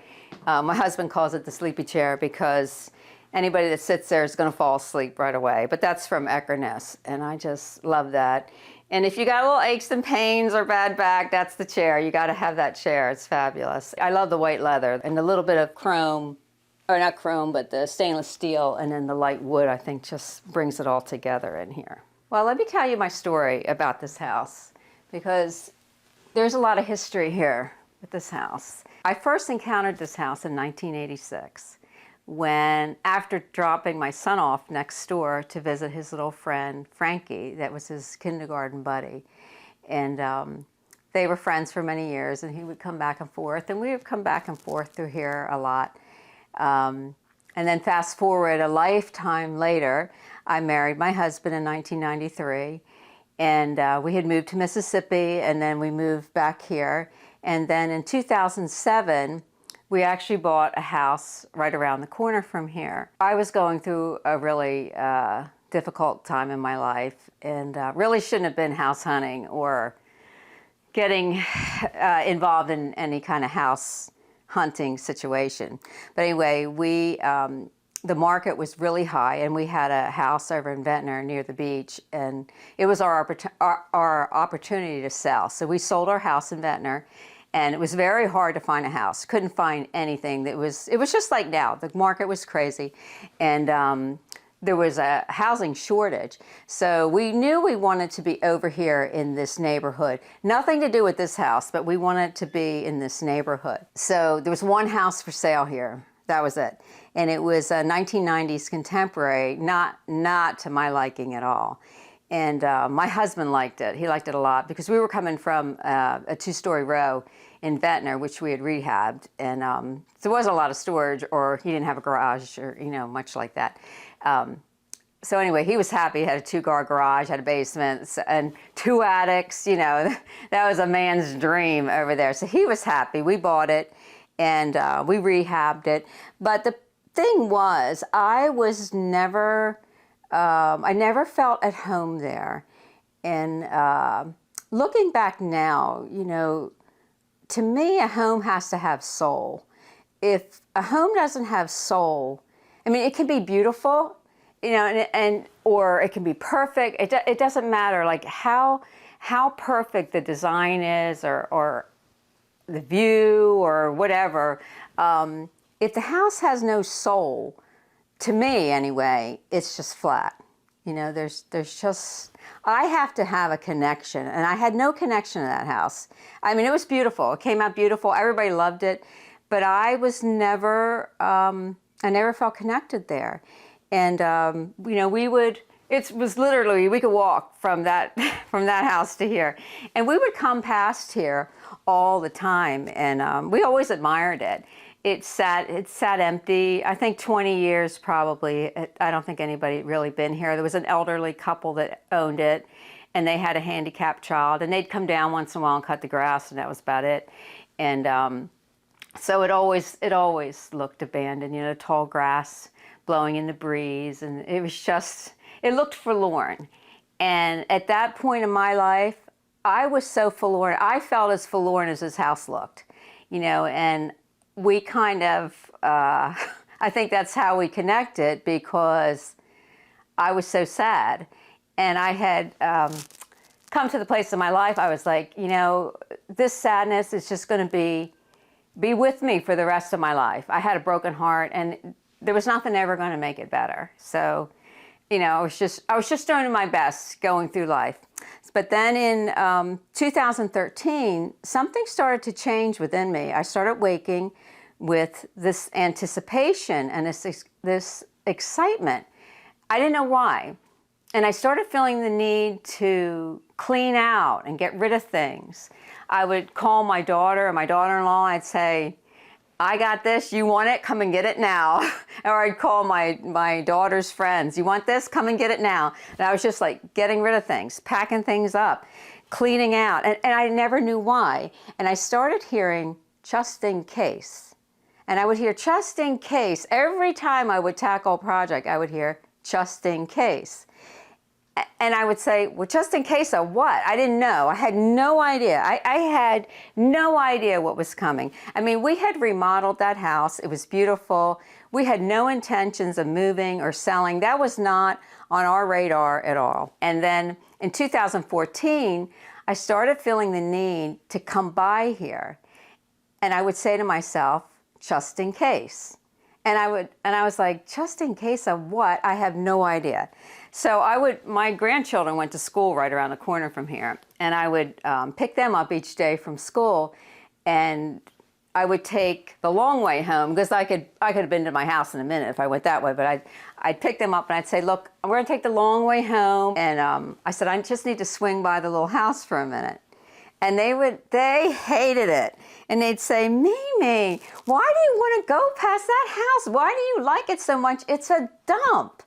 And I said, I don't know. I said, just in case. And they would say, of course, just in case of what? And I'd say, I don't know. I just am doing it just in case. So I was doing that. Now that's all 2014. I mean, it started out, I would go every couple months. And then it was every month. Then it was every week. Then it was every day I was coming by here. So this one particular day in late April, I'm coming down the road. I said, look, I got to swing by it real fast. Of course, you know, they were balking in the back seat. And I see something different on the landscape coming down the road. I see a white thing. And I said, what is that? And my grandkids said, well, it looks like a sign. So I pull up, jump out.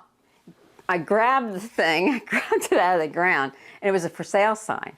Well, I was having a fit. So I took the sign and I shoved it down in the hedge like that so that nobody could see it. It was well hidden. I jumped back in the car. I get on the phone, I call my realtor. I'm like, Karen, I said, this house just came up for sale. I'm trying not to be so enthusiastic. And so she goes, all right, well, let me look it up. And she tells me the price. Well, I almost passed out. I was like, get me in there tonight. And then she says, whoa, wait a minute. She said, let me look at it. She goes, the whole upstairs is a gut. I said, I don't care. I said, just get me in there. So that night, we come and we look at it. It was my husband and I and my grandchildren, because I was babysitting my grandchildren, and the realtor. And then my brother, Robert, and his wife came along. And so we all come in, and, you know, they were all like, you're nuts. Because the house was just a time capsule, you know, it was sealed up. And my realtor looks at me and she goes, Solveig, she said, why would you want this? You have a beautiful home around the corner. Why would you want this? And I said, I'm home. I am home. And to back up for a minute, when we arrived here that night, we're driving down the driveway. We could barely get through. It was so overgrown. And we're squeezing. We had the whole pickup, and we're like squeezing back here. Well, my husband hadn't even put the car in park, and I'm out. I'm jumping out. And the minute my feet hit the ground, I felt something come up my feet and just come up through my body. And for a moment, I'm screaming silently to myself, I am home. I am home. For the first time in my life, I've lived all over. I've had beautiful homes. I've had nothing. And I was home because there was this connection here that I never had. And I realized I had been searching for that all my life, searching for home. And the thing is the soul. There's a connection. There's just, I don't know what it is, but this is the one thing I've learned. There's something to be said about delayed gratification. It took me 30 years to get here. You know, and I never asked. I never, you know, I'm a praying woman. But I never asked for this house. When we started this whole process, I didn't even think it was possible. I mean, honestly, I thought it was mission impossible. I had ran home and I prayed. And what I prayed was I prayed for God's will only, His will, not mine, because I knew I could get in and I could really mess things up. And I knew that a lot of things would have to line up to actually make this come together that were completely out of my realm of abilities, let's say. And but there's something about God giving us the desires of our heart. And I never prayed for this house. I never asked for this house. I saw this house and it captured my heart.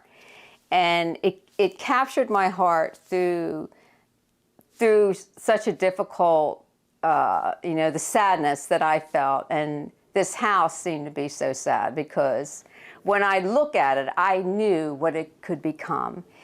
And through that, it gave me hope that I could become again. I could become myself again. And through this, like all that we went through, not that any of it was easy. I'm not saying that, it was a journey, but through it, I have found myself again. And God has blessed me so much, and that amazing view out there is my strength. And whenever I feel those dark days come, I can walk out there and I can look at God's amazing masterpiece, and it just speaks to me, and I'm strengthened.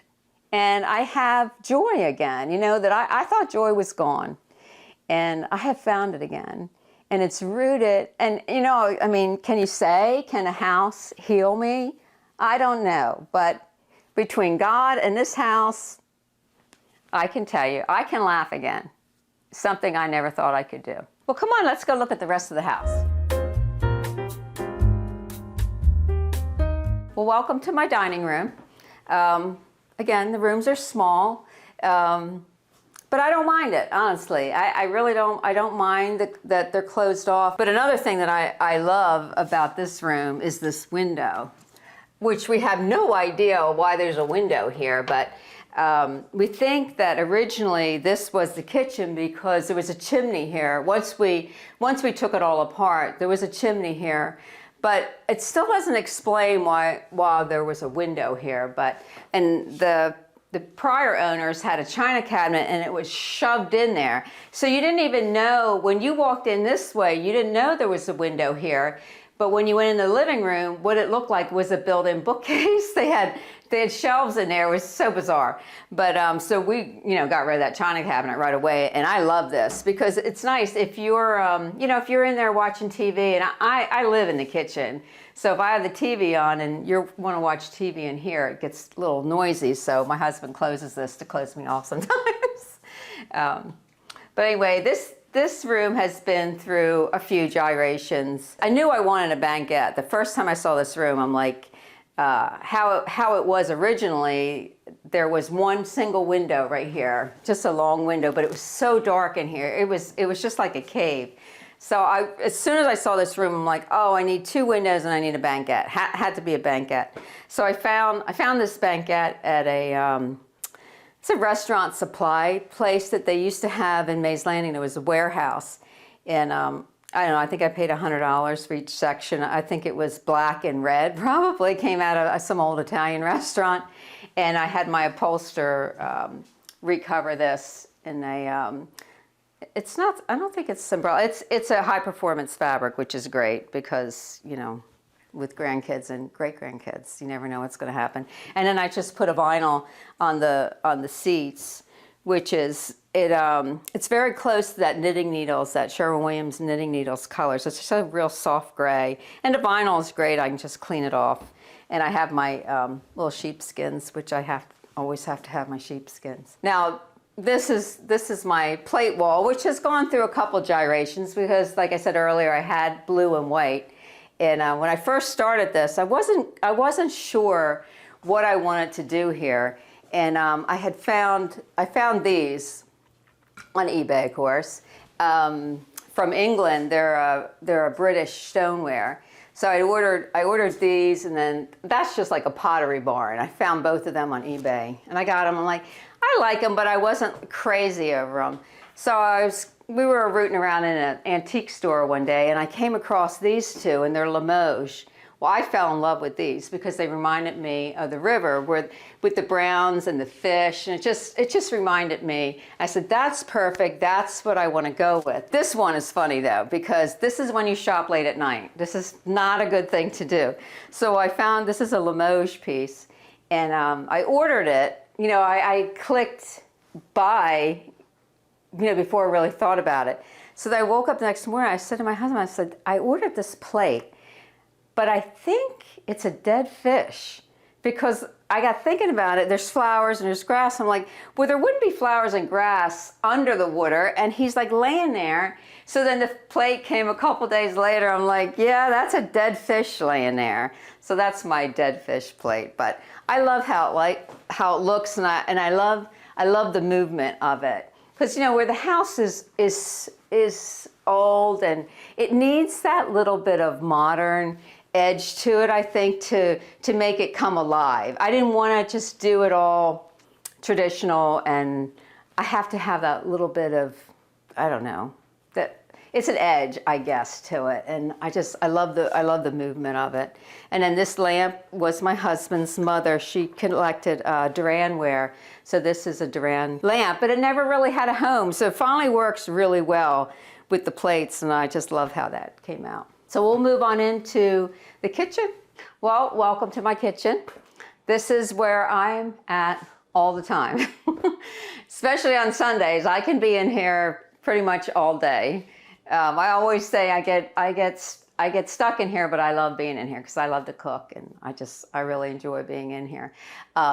When we purchased this house, though, the kitchen was actually, the sink was here, and then this was cabinets. The stove was over there. So it's gone through quite a few different transitions. But I have a funny story about when the night we came here to look at this house. We came, like I said, the realtor, I had my 2 grandchildren, my brother, and my sister-in-law. And originally there was a door here. So you'd come into the vestibule, and then you had to open this door to get in here. And when we came to the door, I wanted to put the key in. I didn't want the realtor. I wanted to do that. So she let me do that. And then when I opened the door, I stepped in, and all I hear is crunch, crunch, crunch. Well, I didn't dare look down because I just wanted to get the key in that other door and get in the house. And so I couldn't get the door open. It was jammed, and I couldn't get it open. So my husband comes in, and he says, I'll do it. So in turning to go out, I looked down. Well, there's hundreds of dead bumblebees. It was just all dead, like carpenter bees, all over there. But I was okay. I didn't let that, that wasn't going to bother me. And so anyway, he had to end up putting the shoulder to it to get it to open. So we got in, and you know, everybody's talking and talking. So, but then all of a sudden, it's all quiet in here, and nobody's saying a word, and everybody's turning and looking at me. I'm like, uh-oh. And it was so hot in here you couldn't breathe. I mean, there was not a pinch of air. And I said, oh, we need to get air in here stat. So I ran over to a window. I was trying to change the temperature of the room because I could feel my husband's blood pressure starting to go up. And so I went over to the dining room to try to open the window. Well, of course, they're all painted shut. I couldn't get it open. So then he goes over to try to open the window, and I hear him go, single pane windows. And I was like, oh no, this is over before it even started, because he hates single pane windows. And I knew that. But anyway, he gets the window open. And we're all just like standing in his kitchen, and it had an old enamel top table. And my sister-in-law leans in, she goes, I want that table. And it was awful. Like, there's dead bumblebees and spider webs. It was just frozen in time. Nothing had been touched. And I said, why don't we just keep moving? And then we went on through the house. But when we started working in here, they had linoleum tile was, I wouldn't even say glued down, because they used to use almost like a tar back in the day when that went down. And my husband, I'll say that was one of the horrible projects, because he was down there with I don't know, it's like an electric chisel, I can't think what you call it, but trying to get those tiles up. And then once you get the tiles up, then you got to get all that black gunk up. So there was no salvaging this floor. We were hoping, we'll get down to the bare wood, because the rest of the floors were all wood, and we thought, well, we'll be able to salvage it, but we couldn't. And so we went through quite a few different situations of what to do here. And the house is really old, and the floors are really uneven. And I did want ceramic tile, but I was afraid of the weight, and because I knew I wanted stone countertops. So I had to kind of compromise for the weight load factor for the room. So we ended up going with this. We put down a glue down vinyl, which worked out fine, because this house has been steady construction. I can mop this thing with hot water. I don't have to worry about it, because I like to wash with nice hot water. I wash it and we're good. Everything is fine. And through all the construction, it's been great. So I've really enjoyed that. When we were working on the kitchen, this piece, I love this piece, because I had a fine linen store for 10 years. And this was one of the props from my store. It was actually a little china cabinet, and it was sort of like an aqua color, and it was trimmed with gold. And I had given it to my daughter, and my daughter, Stella, always says she calls herself Stella Store, because I give her things, and then if I want it back or she doesn't want it, so it's always back and forth between the two of us. So anyway, I said, well, I'll take the top of it if you want to keep the bottom. So she said, yeah, because she said, I can use the bottom like a bookcase. I said, well, that's fine, and then I'll take the top. So I took it over to the guy that does my stripping, and he did a little test on it. He said, I think it might be walnut. So he stripped it, and he was as excited about it as I was, because he said it's solid walnut. I love the shape of it with that little bonnet top up there, and how pretty the wood came out, just that soft wood. And then I just put that, it's a clear matte finish from, I think it's Lennar. But it's not so shiny, but it's still, because I cook, I'm always cooking in here and splashing things, and I don't have to worry about it, anything happening to it. But I keep all my dishes. I've pared down everything. I keep everything that I use. I use everything that's in my kitchen. There's not just stuff here. I use everything, and I cook in here. But we put in we have the quartzite countertops, because I do a lot of baking, and I love to, and my thing is I make a lot of biscuits, and so it's nice to roll biscuits out on this cold. It always stays cold. And my husband says, but in the wintertime, it's really cold. But in the summer, you enjoy it, because it cools off the kitchen a little bit. And then we use the butcher block for the rest of the kitchen. And then this is our little coffee area, and then this is my baking area. So I have I know I have 2 KitchenAids. Doesn't everybody have 2 KitchenAids? Actually, I had 3, but the third one is blue, so I don't want the blue in here, but I have to have the 2, because I use them for different things. But it works. It works really well. I mean, it's small, but it's very functional and it works for us. We sit here, you know, and watch. My husband likes to sit here and watch TV, he reads his Bible here. He likes sitting here, and it works really well for us. And if I have a get together, we just take the bar stools out and it's fine. But so it's worked out quite well for us. And then over here is my I do a lot of canning and dehydrating things from my garden in the summer. So this evolved. This wasn't like this. We actually had like a little a bench there, a little place for him to sit and take his shoes off when he'd come home from work. But we ended up taking that out, and I said, I need more in this kitchen, and I needed a place to put the dehydrator. So that worked out really well. So it gave us more storage. Of course, he lost his little place to sit, but I gave him a bench outside now, so he has a place to sit outside, take his boots off, so he's happy. Well, let's go on up and I'll show you the rest of the house. We'll look at the upstairs. Well, let me show you our little bathroom, which is right over here. This bathroom was actually the hallway when you came upstairs, so we had to make a bathroom. So it's long and narrow, but it's the only bathroom that's upstairs. And the mural on the back wall was a result from COVID. I had time on my hands, so I painted that. And funny story is my husband came home and he goes, oh my gosh, he goes, why does it have to be a flower? He said, the bathroom's supposed to be gender neutral. He said, why couldn't you paint a deer with some pine trees back there instead of a flower?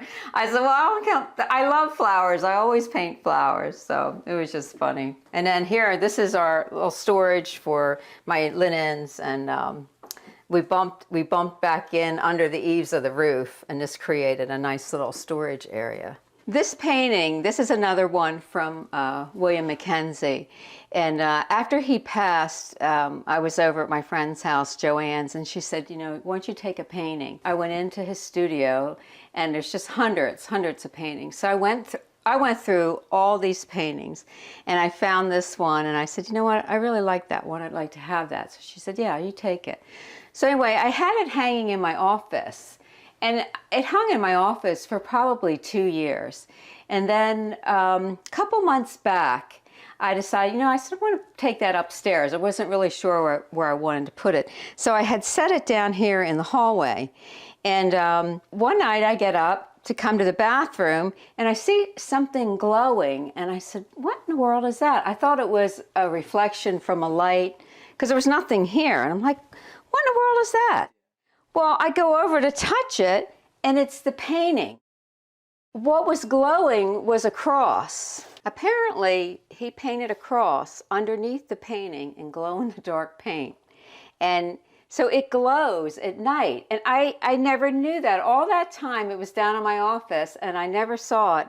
So it's just a wonderful reminder of God's love for us. And I see it every night I get up, and I come through, and I see that cross glowing, and it's all good.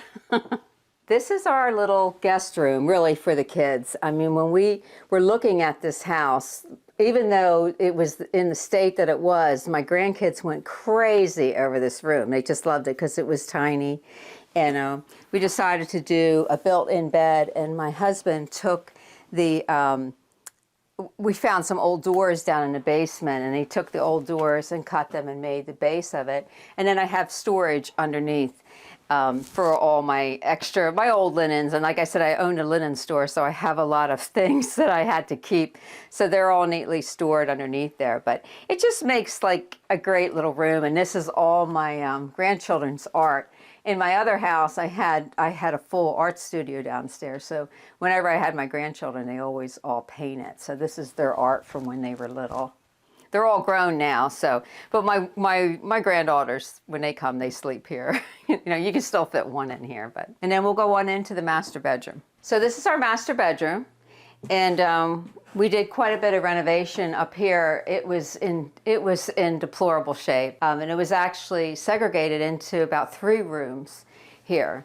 And so we decided to turn it into a master bedroom. But the plan was originally when we came here, I wanted to just do this as a big open room. I was going to put a couple beds in here, make this like an art studio, and make our office up here. But once we got ripping and tearing up here.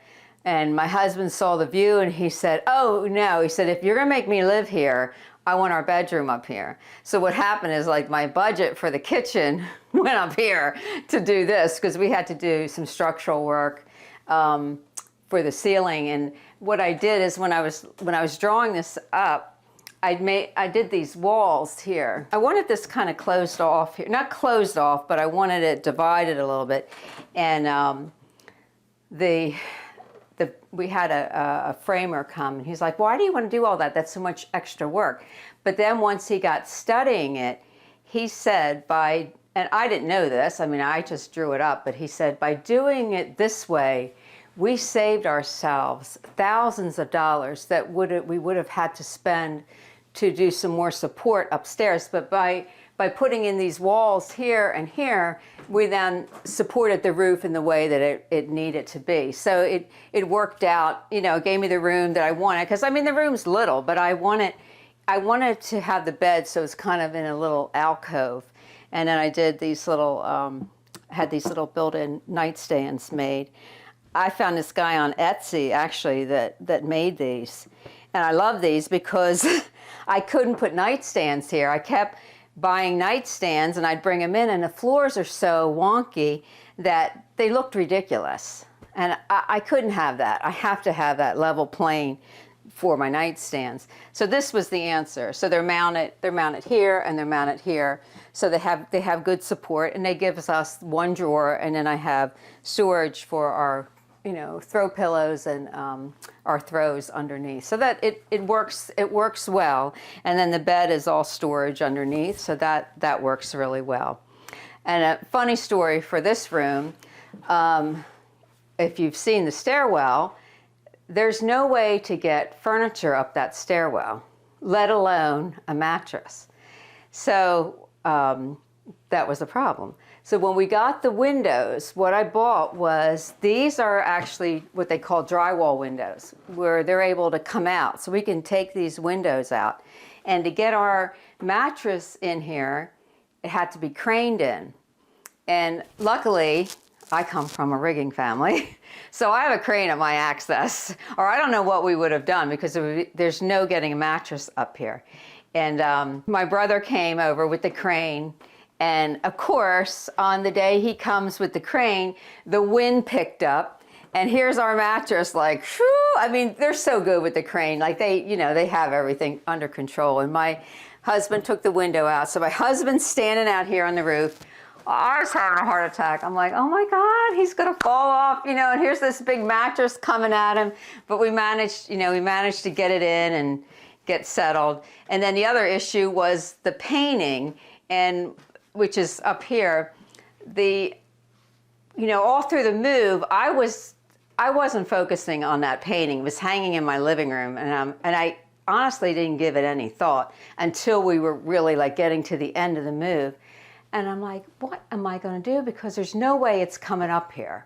It's not going to come up the steps. So what I ended up doing was taking it off I took the canvas off the frame, and we just mounted it to the wall. Then my husband built the trim around the edge of it. And actually, I love it like that, and it worked out. It worked out really well. Another flower that he can't stand, but that's what I do. I can't help it. And so he's fine with it. But we had to a couple years ago. We had to replace our mattress, so I had to call up my brother. Of course, he came, and we had to take the window out again, and we switched the mattress. But at least we have that, so we do have access. And everything else I have, I make sure it's small enough. I don't like a lot of furniture. Like I don't like bedroom sets and dressers. I mean, I have 2 dressers over there, but that's about as far as I'm going to go with that kind of furniture. And we were able to get them up without a problem.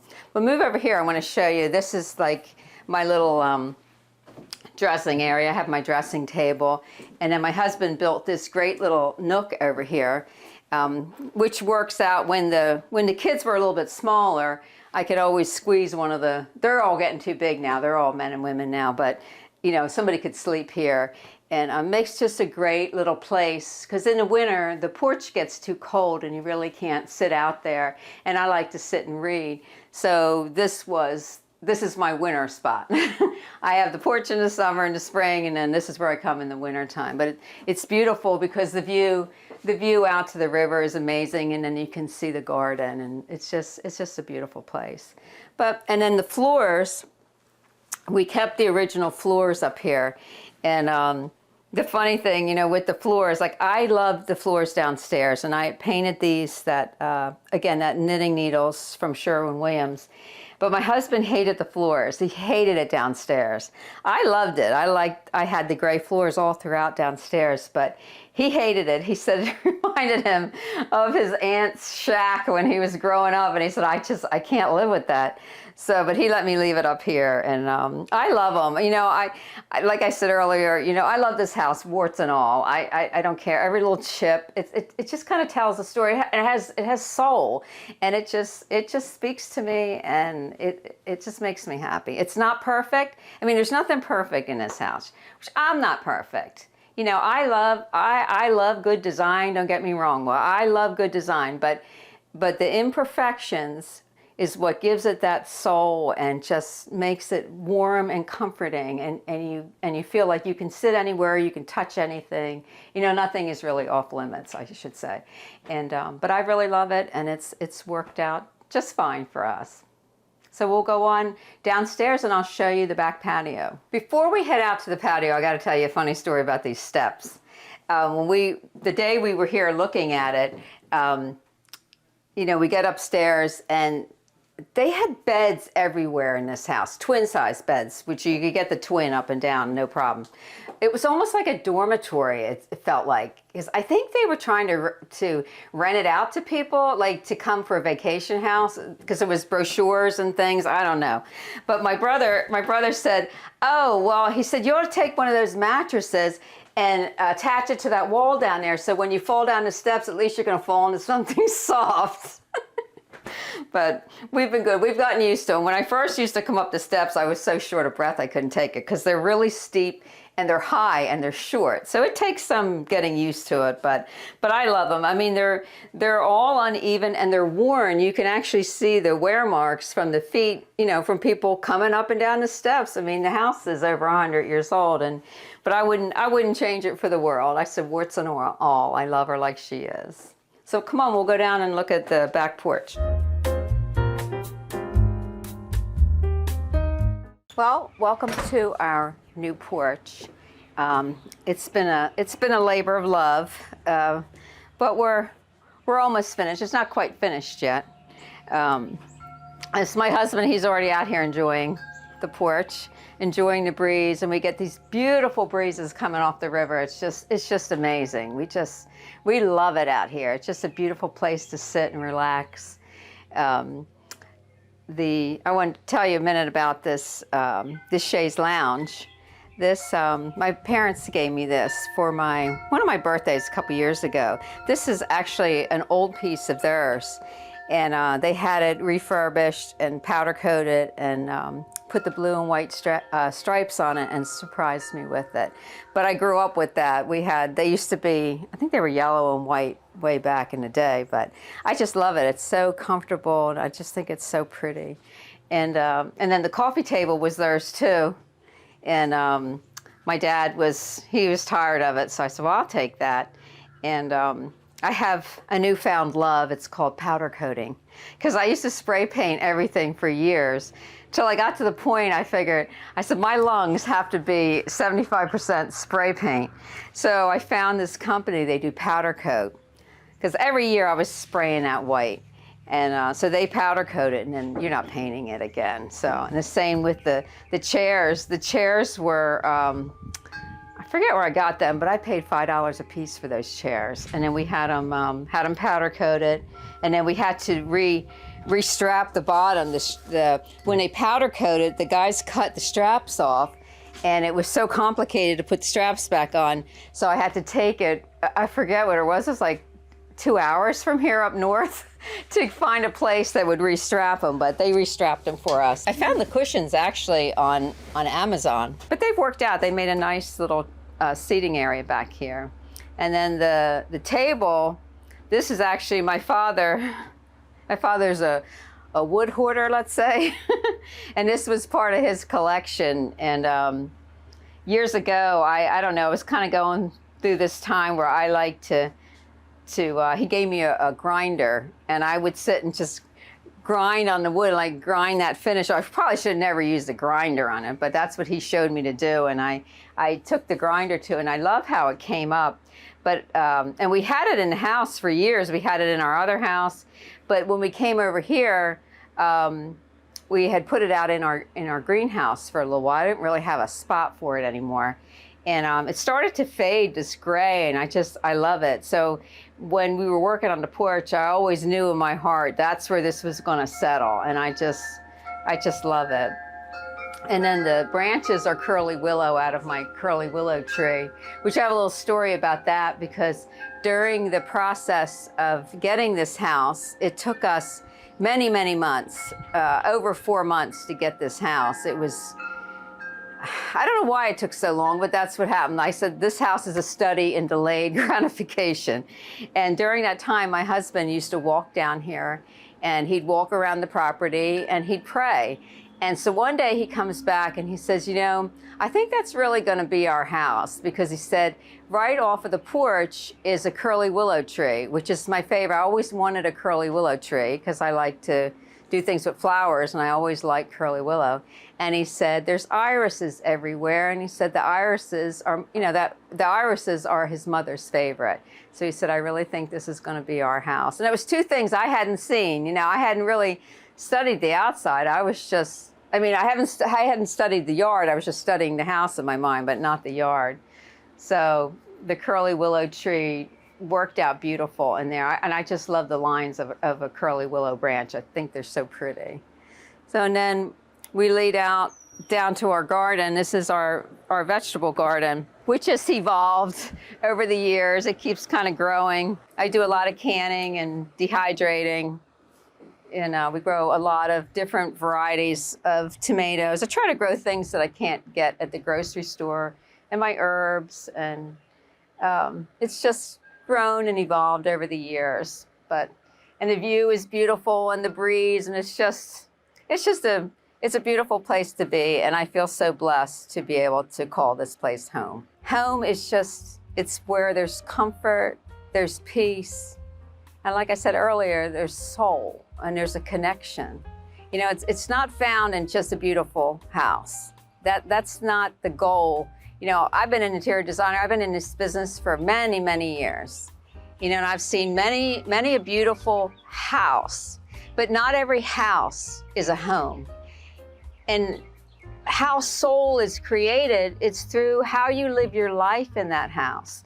What are you doing to contribute? Not just making it beautiful. It goes way beyond beauty and decorating and perfecting the design of your home. It's how do you live in your home? It's how we live. Like, how is our life? What do we do?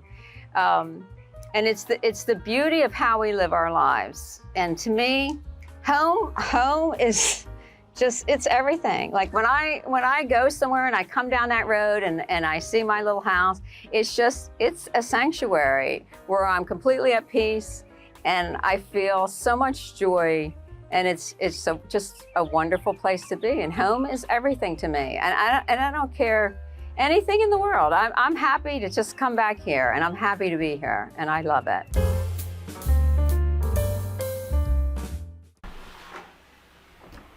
Hi, Homeworthy. My name is Beth. Welcome to my New Jersey townhome.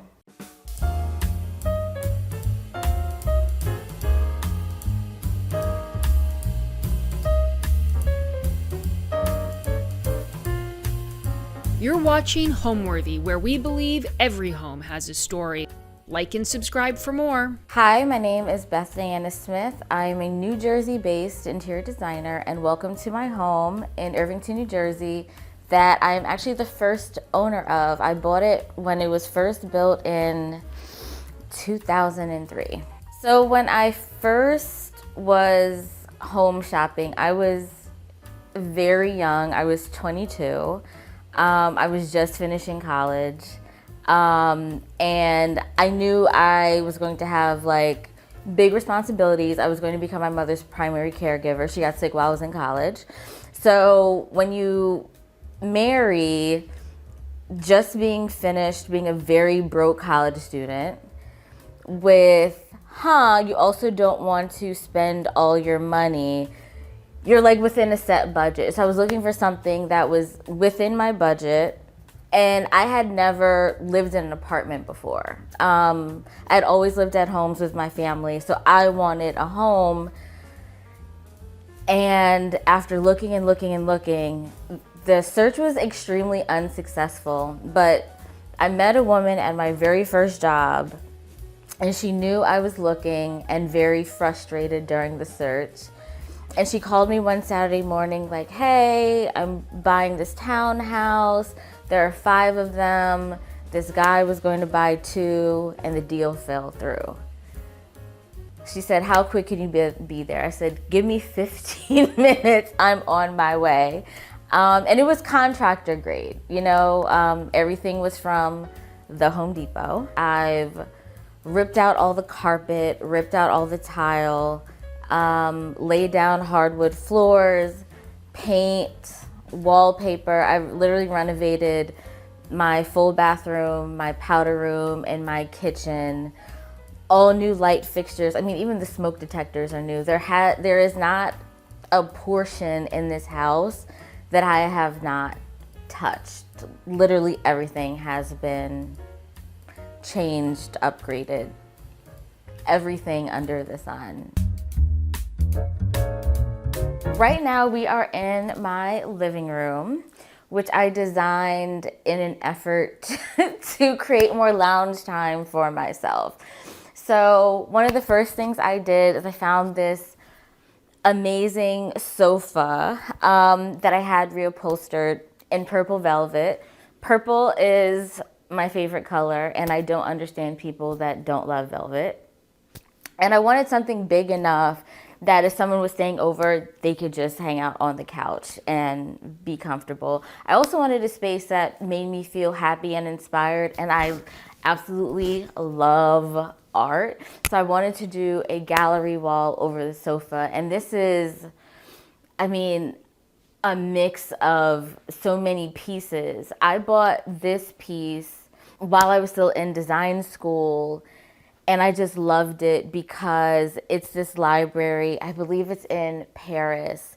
And I remember learning about it and its importance in architecture and technology at the time, and I saw it, and it's been with me for, oh my God, almost more than a decade now, and it just kind of has moved around my house.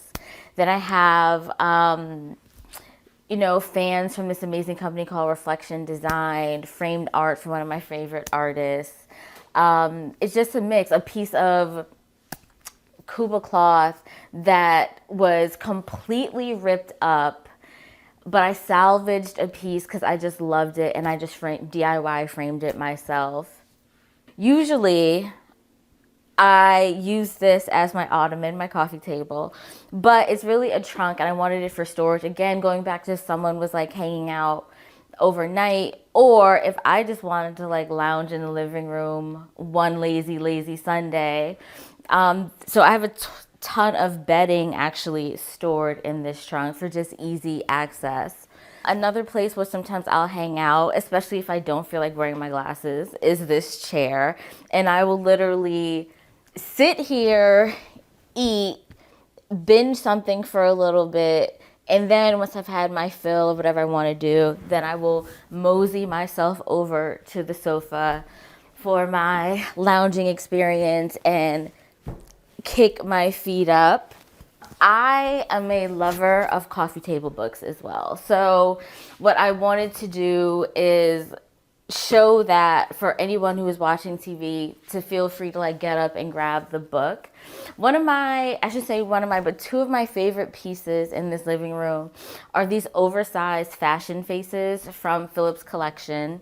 So they actually come with 3 mouths, right? This here where she's like, doing that kind of grin. And then there's this one where she's biting her lip. And there's a third one where she's like pouting. But these 2 are my favorite, and quite a few of my friends' favorites too. I have one friend who constantly threatens to like, crawl through one of my windows and steal them all the time.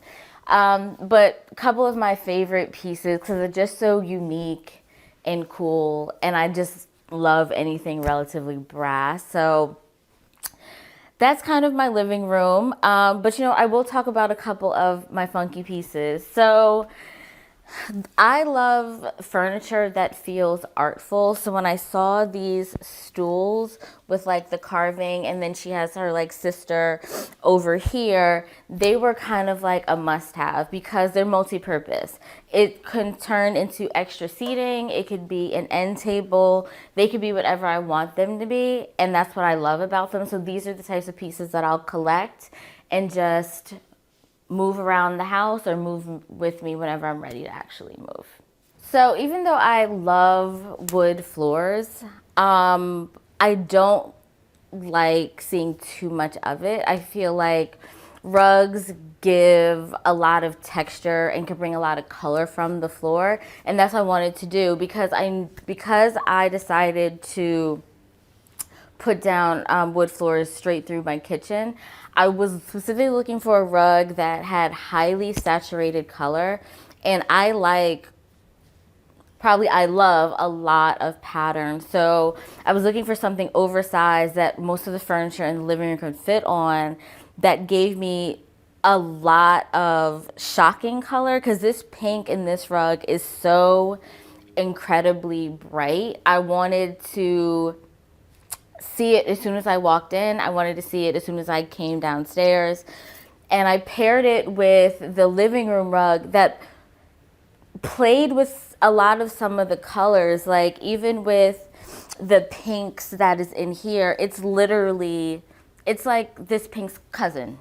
So a lot of that, when I'm pairing color, I'll look at the two colors next to each other and see, are they picking up on any colors in between each other? And that's pretty much what I did. Like, you'll see a lot of blues, you'll see a lot of pinks, you'll see some of the oranges.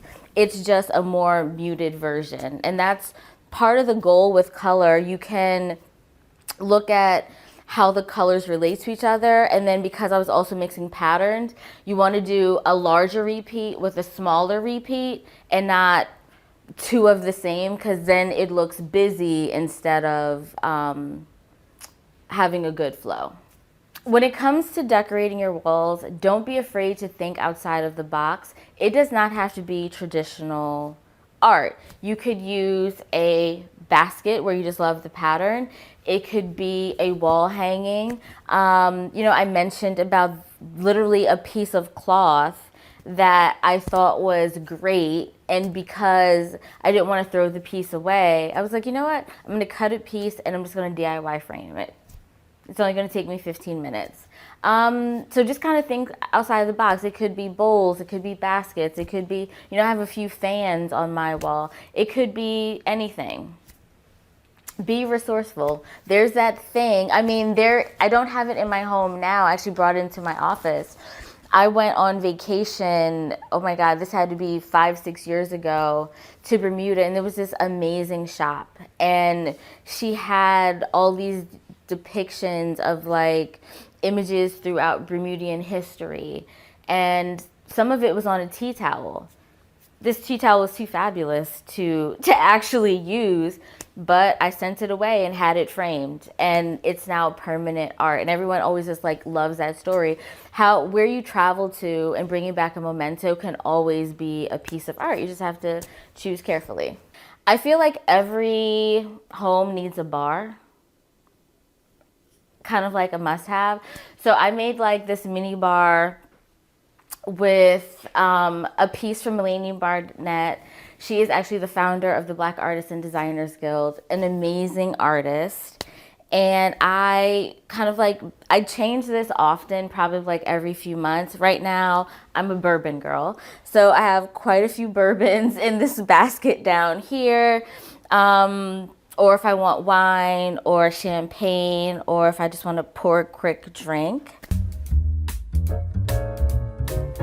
And it leads directly into my dining room. Now, let me be honest. I don't cook, but I will entertain. So if I'm going to entertain, they are more than welcome to sit at this beautiful marble dining table with this brass base. And that's one of the things I really, really loved about this table. It's just like when you come up the stairs, it's just that really beautiful view of how the gold mixes with the white marble table. These dining chairs, funny enough, were this blue velvet. I don't normally like things to match. So I kept 2 of them blue, and I had the rest of them upholstered in this fabric from Calico that I just love, that it was like a neutral pattern but textured. So I felt like they were a must-have, and I absolutely love these. I think the great thing about reupholstery is you can do it as many times as you want. So this chandelier, I saw it, oh my God, probably 2 years before I bought it. I was in the New York Design Center, and there was a showroom there, also Philip's collection. And I remember seeing it in the window, and I would look at it all the time, like, I love it so much. I'll wait for the perfect client. Turns out I was the perfect client, because when I was getting ready to, I literally redid my entire first floor in 2020 as part of the One Room Challenge. And I immediately went to this light. Like, I've looked at this every time I've gone to this building for the last 2 years. I need to have it. I forget the name of it, but it almost looks like ruffles. So it's literally like carved and bent pieces of copper, and I just loved it and had to have it. It doesn't give off, it's very, very much like ambiance lighting. It doesn't give much light, but that's part of why I liked it. Like, if you're dining and you want to give to experience, sometimes you want like a lower light, create some of the ambiance. So one of my favorite pieces. So this piece is from an artist out of Chicago. We collaborated on this art piece. Oh my God, also for the One Room Challenge, I wanted something that was oversized, that had a lot of color. I'm biased because I wanted her to also have short hair. And I just love how it came out with like the yellow and the green and the skin tone. It's just one of my favorite pieces. And this bench always kind of like sits under her. And this is actually Sheila Bridges' Harlem Toile. And I actually have this in this color and a green, but I have a friend who loves Harlem Toile as much as I do, so I gifted her my green one, but this one still stays with me. So there are various images. It depicts images of Black people doing various things, like shooting basketball, dancing with the boom box, having a picnic. So the goal is like kind of like wherever you look, you're seeing something new. And I think it's like, or part of this is kind of cut off, but where the horses are running, there's like, you kind of see part of her, she's running as well. So it depicts a few things, and it comes in so many colors. It's just an amazing pattern. Historically, my home had always been painted a color, but I didn't want to do that. I wanted to bring the color through the furnishings versus the color from the walls. But doing something all neutral is not the natural thing for me to do. So I wanted to bring in a neutral pattern, and I just loved this. And this is from an Australian-based company. They may be New Zealand actually, called Milton and King. And I just love that it was such a neutral, but had a pattern and had a really beautiful flow. And I just paired a piece of, I don't want to say simpler piece of art. I'm saying simple in the sense that it's not colorful. It's black, white, yellow, and blue. But it was a really beautiful piece, and I wanted her to stand out on her own against this pattern wall. And I just ran it just on this accent wall in the dining room, and then it goes down my stairwell. So when someone came in, it wasn't just paint and it didn't have to be art. I wanted them to still feel encompassed by pattern play. There is a video of me in elementary school, and I think it might have been like second or third grade graduation. And, you know, they asked you, like, what do you want to be when you grow up? And I said an accountant, which made sense based on my personality. And lo and behold, I end up becoming an accountant. And I spent 15 years in corporate finance and accounting. I am still surprised that I am a creative. That's never how my brain worked. I wasn't the type of kid who like used a coloring book. I was the type of kid that organized their toy box and cleaned their room once a week at like 4 or 5 years old. Interior design was literally an accident. When I became closer to 30, I wanted to redo things versus, you know, the 22-year-old who had bought this home and everything was from, like, if you can imagine, like 2002 IKEA, like that wood color, and then you put all the pieces together and be careful where you move it or it may fall apart. Like, that was my house. And then when I started this new job that is what cut me in New Jersey, because of my personality, you know, I did research. Like, I'm gonna read these publications. You know, blogs was just becoming this thing. And I kind of fell in love with interior design. And I tried to literally beat the feeling away. And then I started off as a professional organizer, funny enough, again, going back to that accountant brain. And then lo and behold, I was having a conversation with a friend. I was helping him redo his closets. And he had 8-foot ceilings. He had this ginormous poster of Halle Berry mounted on foam core. And it was in the corner of his bedroom, but it was so tall you had to like angle it. And we had this whole conversation about, who are you dating that wants to come into your bedroom and see this more than life-size poster of Halle Berry in your bedroom? We got into this whole conversation about interior design, and that random conversation kind of like sparked the next steps. Because then I thought, you know what, maybe I could do interior design, you know, move out of professional organizing. It could be a fun side hustle. But the next thing I knew, I was going to interior design school nights and weekends after my corporate job, and here we are 5 billion years later. Originally, this kitchen was all cabinets across this wall here and this wall here in very Home Depot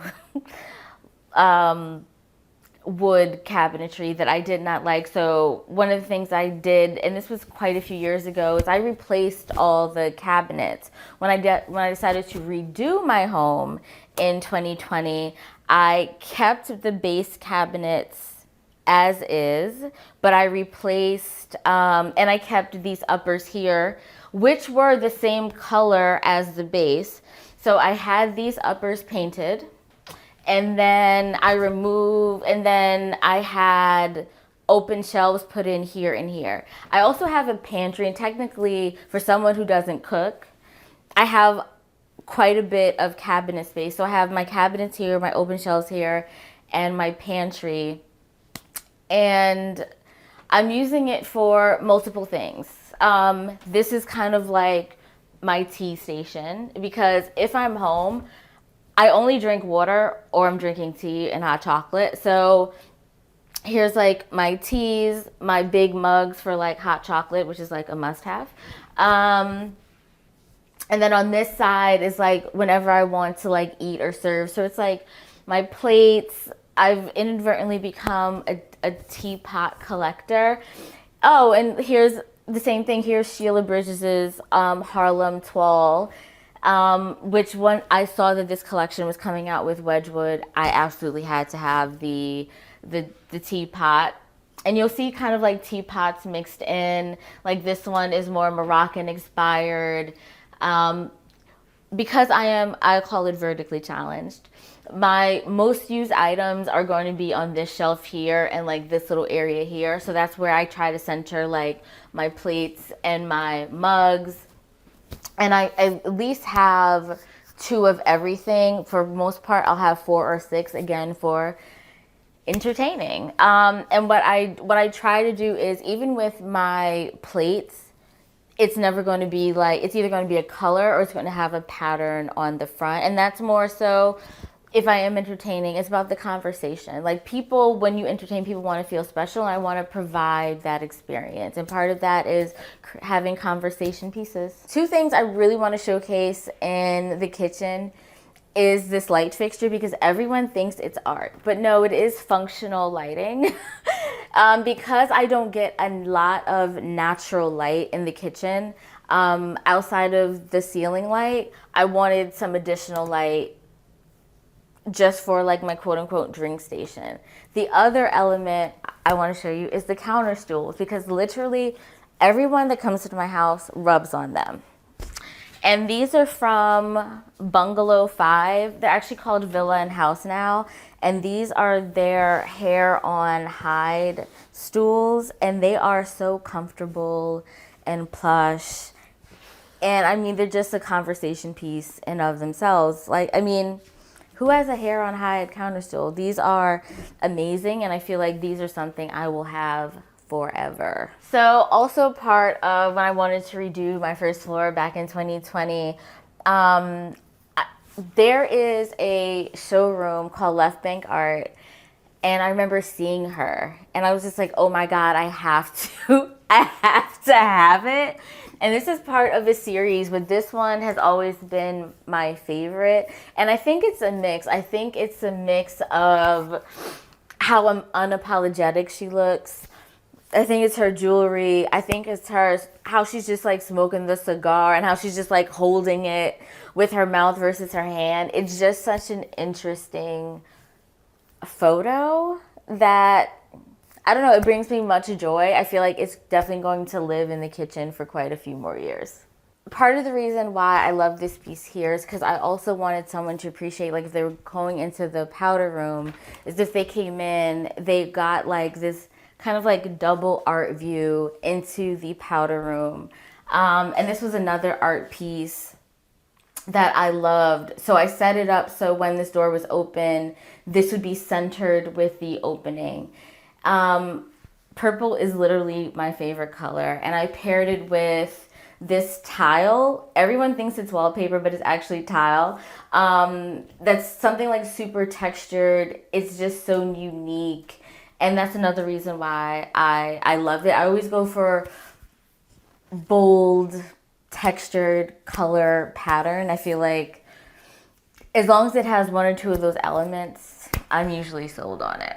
I would consider myself an eclectic maximalist. I believe more is more. If I see it and I love it, I want to buy it, and I'm going to find a place for it. There are probably several art pieces and furniture pieces I actually have like stored away because it got replaced with something else, but I want to keep it, so I'm going to save it for like the next change. And I'm, you know, the plan was / is I was going to really focus my attention and move or start house hunting later this year, but with the housing market, there's no guarantee. So I'm like, I'm going to keep on buying and storing the things that I want, because what you love is what you love. So I can just easily bring it to the next home. So let me take you upstairs to my bedroom. Welcome to my bedroom.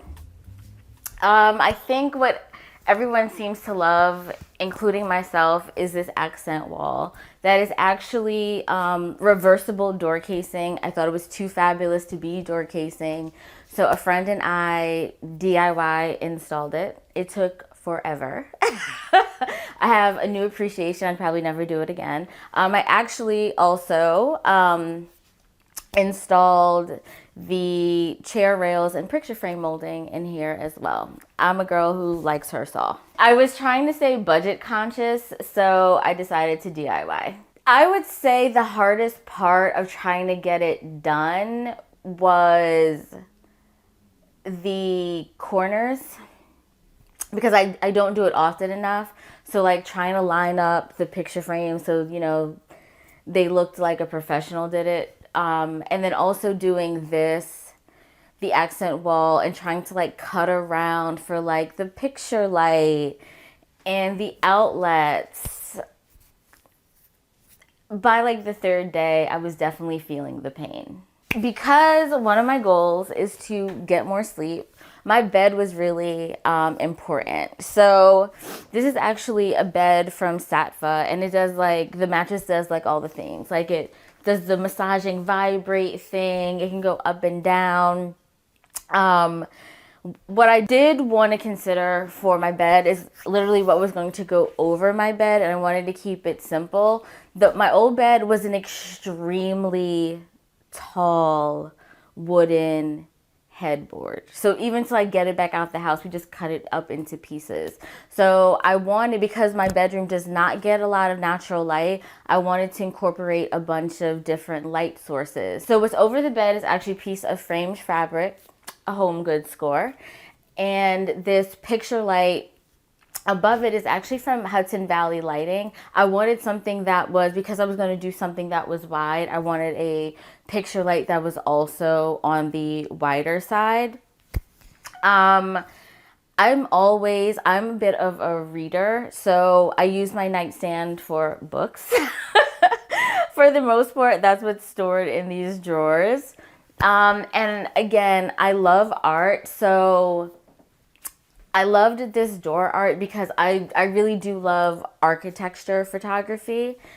But this other piece over here is from an artist named Kabria Asha. She's actually the daughter of a fellow interior designer, and I love this piece. The butterflies literally kind of like glow in gold. So even if I'm waking up in the morning and I open my eyes, they're glittering. Or at night when I'm about to go to bed and I look over there, they're just shining in the dark, which I just absolutely love. Another way that I wanted to incorporate additional light was kind of untraditional, I should say. And this is a large sconce. The name of the company is eluding me at the moment, but they make these sconces in different colors. This one is purple, I believe, with the brass frame. And this was just another way for me to get more light into the bedroom, and it also feels like very artistic when the light is off. And again, I really gravitate to those types of things. If I am in my bedroom, I will grab an ottoman and I may just watch TV, and I will just sit back and just kind of like lounge on this chair, which was a habit I had often. But ever since I've redone my living room, I'm usually watching TV in the living room and not in my bedroom, which is the way it kind of should be now. As far as bedding, again, I'm a girl that loves pattern, so I'm usually incorporating some sort of pattern on my bedding, and I love elephants, so of course I have elephant sheets on my bed. Other pieces that I think I would just love to highlight, because I do love color, even simple things like a table lamp I think could be really, really transformative. So this big green beauty with like the brass accent, I just felt like it made I feel like a tall table lamp could elevate a space. So I just really, really loved these. It was kind of love at first sight. Usually I feel like bifold doors aren't the best aesthetic, but they are super functional. So I just wanted to like blend these in with the walls. So I had them painted the same green and just added like really pretty gold hardware. I wanted to keep it relatively simple, but I also didn't want to hate them when I looked at them. So these I actually just got from maybe Anthropology or something, and I love them for their hardware. So I thought this was a great touch, just to do something simple and to hide the things that you don't necessarily love in your home, but you don't want to spend the money to replace them. Oh, home means to me is the oasis away from the rest of the world. I feel like when you come home, you should feel like you are safe, that you are feeling recharged, you are feeling rejuvenated. And I feel like if you are walking into your home and that's not how you feel, then something has to change. Home is your safe space. Thanks for watching. Be sure to go to homeworthy.com for exclusive content, shopping guides, and so much more.